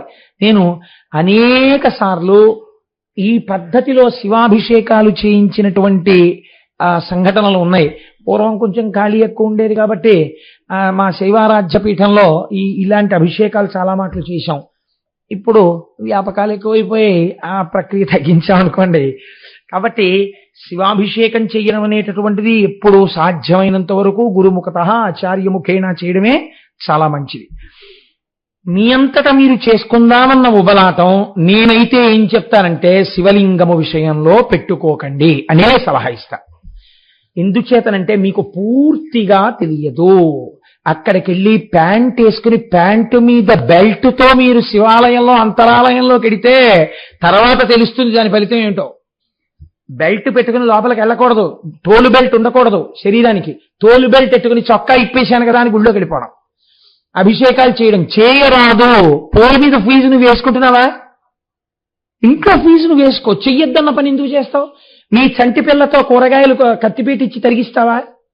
తరిగించవు. మరి ఎందుకు? దానికి తగిన వాతావరణం ఏర్పాటు చేస్తే చేయించు, తప్పులేదు. అప్పుడు ఎంతమందితోనైనా చేయించు. దానికి తగిన వాతావరణం ఏర్పాటు అవ్వాలి. ఏర్పాటు అయితే చేయించవచ్చు. కిందటి ఏడాది మనం ఇక్కడ చేశాం. కనుక శివాభిషేకం అనేటటువంటిది నమక చమకాలతో పెడుతుంది. అది ఎంత అందమైందో శాస్త్రం ఏం చెప్పిందో తెలుసా అండి? నువ్వేమీ చేయక్కర్లేదు. అభిషేకం జరుగుతూ ఉండగా నువ్వు సంతోషంగా కళ్ళు మూసుకుని ఆ నమక చమకాలకి ఉన్న అందాన్ని అలా వింటూ శివలింగం మీద పడుతున్న రకరకాల ధారలను నువ్వు ఇక్కడ దర్శనం చేస్తూ కూర్చో, నీకు సమస్త ఫలితములు కలుగుతాయండి. చిత్రం ఏమిటో తెలుసా అండి? లింగార్చన చేయడానికి కొన్ని తెలిసి ఉండాలి, సాకారార్చన చేయడానికి అన్ని నియమాలు ఉండవు. రేపు చక్కగా మనం ఆ మూర్తికి చేశామనుకోండి, ఇంత కట్టుబాటు ఉండదు. హాయిగా చక్కగా పరమభక్తితో చేసుకుంటే ఏ దోషం ఉండదు, లబ్ధి కలుగుతుంది. ఆ లింగమే కదండి సాకారమైంది. మీరు చూడండి చిత్రం, ఏమీ తెలియదు ఒకడికి, అసలు ఆయనకి ఏమీ తెలియదు. ఆ లింగం అంటే ఆయన తెలియదు. ఆయన లింగమునందు ఈశ్వరుడు ఉన్నాడని కానీ లింగమునందు ఆ భావన కానీ ఆయనకేం లేదు. అటువంటి వాడు ఉన్నాడు. ఆయన తెలియకో తెలిసో ఒక మారేడు దళం ఆయన చేతిలోంచి వెళ్ళి లింగం మీద పడింది. అప్పుడు ఫలితం వస్తుందా? వచ్చి తీరుతుంది. ఎందుకు తీరుతుంది? ఆయనకి తెలియదు కాబట్టి. తెలిసి నేను కూడా అలా చేస్తానంటే మాత్రం కుదరదు. తిన్నడికి మోక్షం వచ్చిందండి, తిన్నడు పట్టుకొచ్చి ఆ నోట్లో నీళ్లు ఉమిశాడు కదా, నేను ఉముస్తానంటే నీకు తెలియదు ఆ నోట్లో నీళ్ళు అభిషేకం చేయకూడదని? నీకు తెలిసి నువ్వు చేయకూడదు. తిన్నడికి తెలియదు, చేశాడు భక్తి. దీన్ని దేశము కాలము కలియుట అంటారు. అంటే మీరు ఇంత పవిత్రమైన కాలము, ఇప్పుడు ఇవాళ రాత్రి తెల్లవారిపోగానే శివరాత్రి వచ్చేసింది. శివరాత్రి వచ్చేయగానే మీరు హాయిగా సంతోషకరంగా పూజ చేసేటప్పుడు ఏమీ తెలియవనుకోండి, మీకు ఏమీ తెలియకుండా ఉండడం వల్ల మీ వల్ల ఓ పొరపాటు జరిగిందనుకోండి, ఈశ్వరుడు దాన్ని పొరపాటు కింద వెయ్యడు. దాన్ని దేని కింద వేస్తాడో తెలుసా అండి? మీరు చేసిన పూజ కిందే వేసేస్తాడు. దోషం పట్టుకోడైన. మీకు నేను ఒక విషయం చెప్తాను చూడండి. శివరాత్రి మాహాత్మ్యము అని శివమహాపురాణంలో ఒక చిన్న ఇతిహాసం. అందులో ఏమంటారంటే, పూర్వం గురుద్రుహుడు అనబడేటటువంటి ఒక వేటగాడు ఉండేవాడు. ఆ వేటగాడు, ఆయనకి ఏమి నీతి లేదు, నియమం లేదు. ఆయనకి అప్పుడప్పుడు ఒక పార్ట్ టైం జాబ్ కూడా చేస్తుండేవాడు. ఏమిటి ఆ పార్ట్ టైం జాబ్ అంటే, కొంచెం అమాయకంగా ఎవడైనా కనపడితే వాడిని చావగొట్టి వాడి దగ్గర ఉన్నటువంటి డబ్బు దోచుకుంటూ ఉండడం, దారి దొంగతనాలు కూడా చేస్తుంటాడు. కర్కశమైన మనప్రవృత్తి కలిగినటువంటి వాడు. ఈయన భార్య అంతకన్నా కర్కశమైన మనప్రవృత్తి ఉన్నది. తల్లిదండ్రులు అటువంటి వారే. ఒకానొక నాడు భార్య పిలిచింది, పిల్లలు ఆకలితో ఉన్నారయా, వీడి మాంసం పట్రా తినాలంది. ఆ రోజు మహాశివరాత్రి. ఆయనకి తెలుసా? తెలీదు. ఆయనకి మహాశివరాత్రి తెలీదు, మహాశివరాత్రి నాడు తినకూడదని తెలీదు. ఇప్పుడు ఆయనకి ఏం తెలుసు? పిల్లని చెప్తే వెళ్ళి మాంసం తేవడం తెలుసు. కాబట్టి ధనుర్బాణాలు పట్టుకుని అరణ్యంలోకి వెళ్ళాడు. పొద్దున్నుంచి మధ్యాహ్నం అయిపోయింది, 2 అయిపోయింది, 3 అయిపోయింది, 4 అయిపోయింది. తనతో వెళ్ళేటప్పుడు, వేటగాడు వెళ్ళేటప్పుడు అరణ్యంలో ఎక్కడికి వెళ్తారో, దాహం వేస్తుందో తాబేటికాయ కట్టుకుంటారు, కట్టుకుని అందులో నీళ్లు పోసుకుంటారు. ఆ తాబేటికాయ ఒకటి కట్టుకున్నాడు. తిరిగాడు తిరిగాడు తిరిగాడు తిరిగాడు. ఏమి దురదృష్టమో, ఒక్క మృగం కనపడలేదు. ఆఖరికి ఒక పెద్ద సరోవరం ఒకటి కనపడింది. ఆయనకి ఒక అనుమానం వచ్చింది. ఇప్పటికీ మనం హటకేశ్వరం దగ్గరను శంకరాచార్యులు వారు తపస్సు చేసిన దగ్గర చీకటి పడ్డాక వెళ్ళొద్దంటారు, పులులు నీళ్లు తాగడానికి వస్తాయని. ఆ సరోవరం దగ్గరికి మృగాలు నీళ్లు తాగడానికి వస్తాయి. కాబట్టి నేను ఇక్కడ ఏదైనా చెట్టు ఎక్కి నక్కి కూర్చుంటాను. కూర్చుని నేను బాణం విడిచిపెట్టి నీళ్లు తాగుతున్న మృగాన్ని చంపేస్తాను. ఇప్పుడు నాకు పరిగెత్తి వేటాడే ఓపిక లేదు అని ఓ చెట్టు ఎక్కి కూర్చున్నాడు. అది ఆయన అదృష్టవశాత్తు మారేడు చెట్టు. ఆ మారేడు చెట్టు కింద కాలాంతరమునందు చతుర్ముఖ బ్రహ్మగారు ప్రతిష్ఠ చేసి ఆరాధన చేసిన శివలింగం ఒకటి ఉన్నది. ఇప్పుడు ఆయన చెట్టు మీద కూర్చున్నాడు. సాయంకాలం అయిపోయింది, మృగాలు రాలేదు, చీకటి పడింది, మొదటి జాము జరుగుతోంది. ఒక జింక, ఒక ఆడ జింక నీటిని త్రాగటం కోసమని వచ్చింది. దాని అదృష్టం జన్మాంతర సంస్కారం, దానికి కొన్ని అద్భుతమైన శక్తులున్నాయి. ఆ జింక నీరు తాగుతోంది. ఈ వేటగాడు బాణం విడిచిపెట్టబోయాడు. అది గమనించి, నన్ను చంపేస్తాడు ఇప్పుడు పరిగెత్తినా కూడా. అది మనుష్య భాషలో మాట్లాడింది. నీవు నన్ను చంపవద్దు, ఎందుచేతనంటే నా మనస్సు యందు నా బిడ్డలు మెదులుతున్నారు. నేను సత్యమును తప్పేదాన్ని కాను, నాకొక్క అవకాశమే. నేను ఇంటికి వెళ్ళి, నాకొక చెల్లెలుంది, నా చెల్లెల్ని వివాహం చేసుకోమని నా భర్తకి చెప్పి నా బిడ్డల్ని ఇక నుంచి తల్లిని వాళ్ళ పిన్నిలో చూసుకోమని, నా బిడ్డల్ని ప్రేమగా చూడమని మా చెల్లికి చెప్పి నేను వచ్చి నీకు ఆహారం అయిపోతాను. శరీరాన్ని ఆహారంగా సమర్పించడం కన్నా గొప్ప విషయం లేదు. కాబట్టి నేను వస్తాను, నన్ను నమ్ము, ఒక్క అవకాశం ఇయ్యండి. ఏ దృష్టితో ఉన్నాడో సరే వెళ్ళమన్నాడు. సరే వెళ్ళమన్నాడు. ఆ మృగం వెళ్ళిపోయింది. దాన్ని మొదటిసారి ధనస్సు ఎక్కుపెట్టినప్పుడు కదిలాడు. ఆ కదులుతున్నప్పుడు తన యొక్క చేతుల ఒరిపిడికి ఒక మారేడు దళం రాలి కిందనున్న శివలింగం మీద పడింది. నడువుకి కట్టుకున్న తాబేటికాయ కదిలి దాంట్లో ఉన్న నీటి చుక్కలు శివలింగం మీద పడ్డాయి. ఏమీ తెలియనివాడు, పొద్దుట్ నుంచి ఉపవాసమున్నవాడు, మారేడు చెట్టు మీద కూర్చున్నవాడు, ఈశ్వరుడు ఉపవాసంతో మొదటి జామునందు అభిషేకం నిర్వర్తించి మారేడు దళంతో అర్చన చేసిన ఫలితాన్ని వాడి ఖాతాలో వేసేసాడు. ఇప్పుడు ఈ జింక వెళ్ళింది. ఈలోగా ఏ చెల్లెలకి చెప్దామని అక్క జింక వెళ్ళిందో ఆ చెల్లి జింక దాహం వేసి అది వచ్చింది నీళ్ళకి.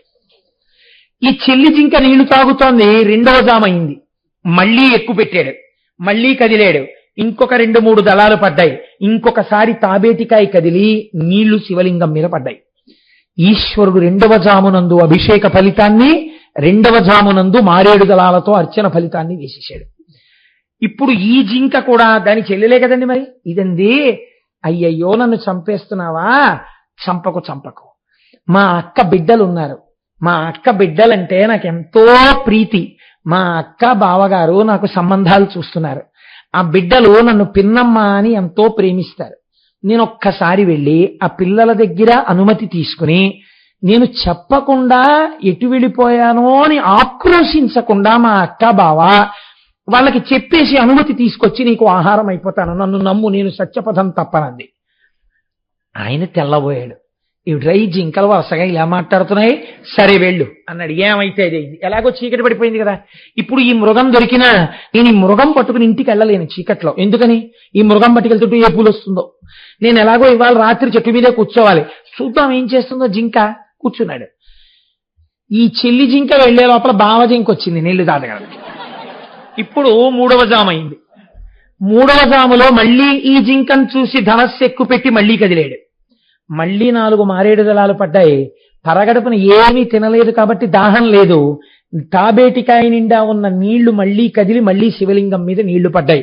3 జాముల యందు అభిషేకము బిల్వార్చన ఫలితం వేసేశాడు శంకరుడు.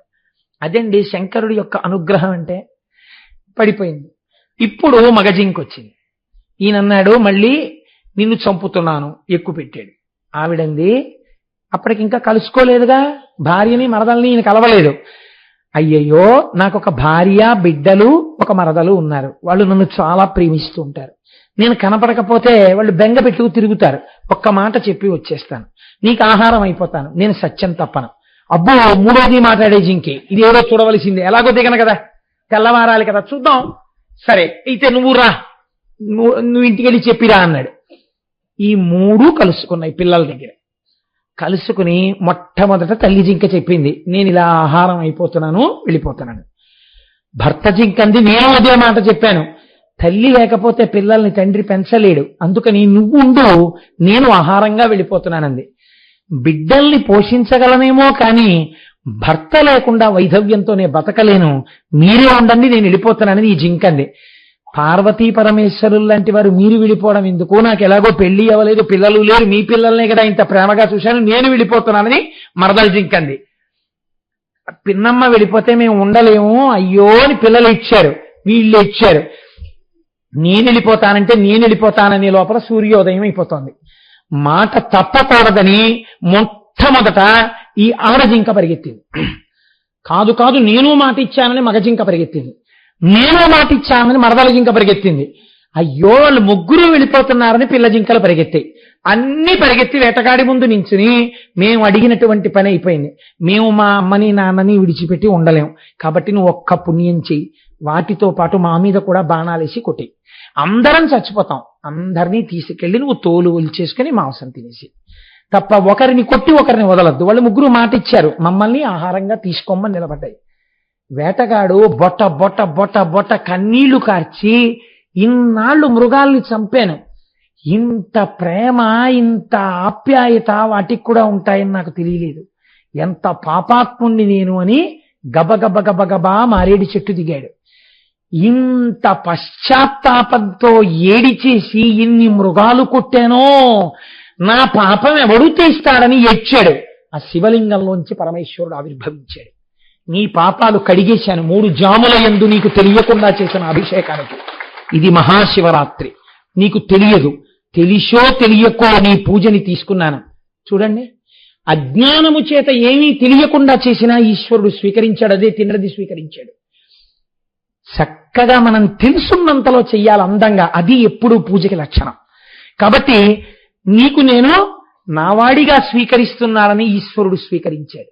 కాబట్టి మహానుభావుడైనటువంటి శంకరుడు మహాశివరాత్రి నాడు ఆ జింకలను అనుగ్రహించాడు, ఆ బోయవాణ్ణి అనుగ్రహించాడు. దేశము కాలము అలా కలవడం చాలా కష్టం. అందుకే జన్మానికొక్క శివరాత్రి అని శాస్త్రం పిలిచింది.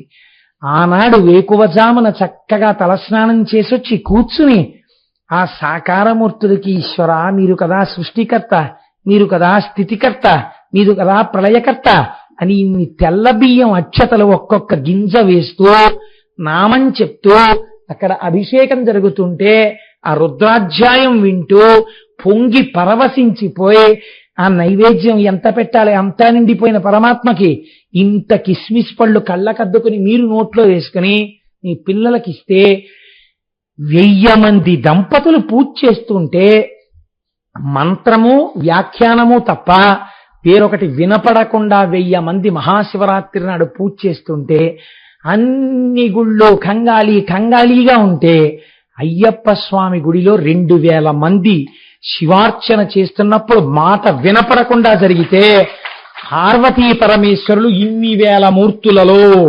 సహస్రశీర్ష పురుష అని రేపు ఇక్కడే పరమాత్మ మనని కృప చేస్తారు.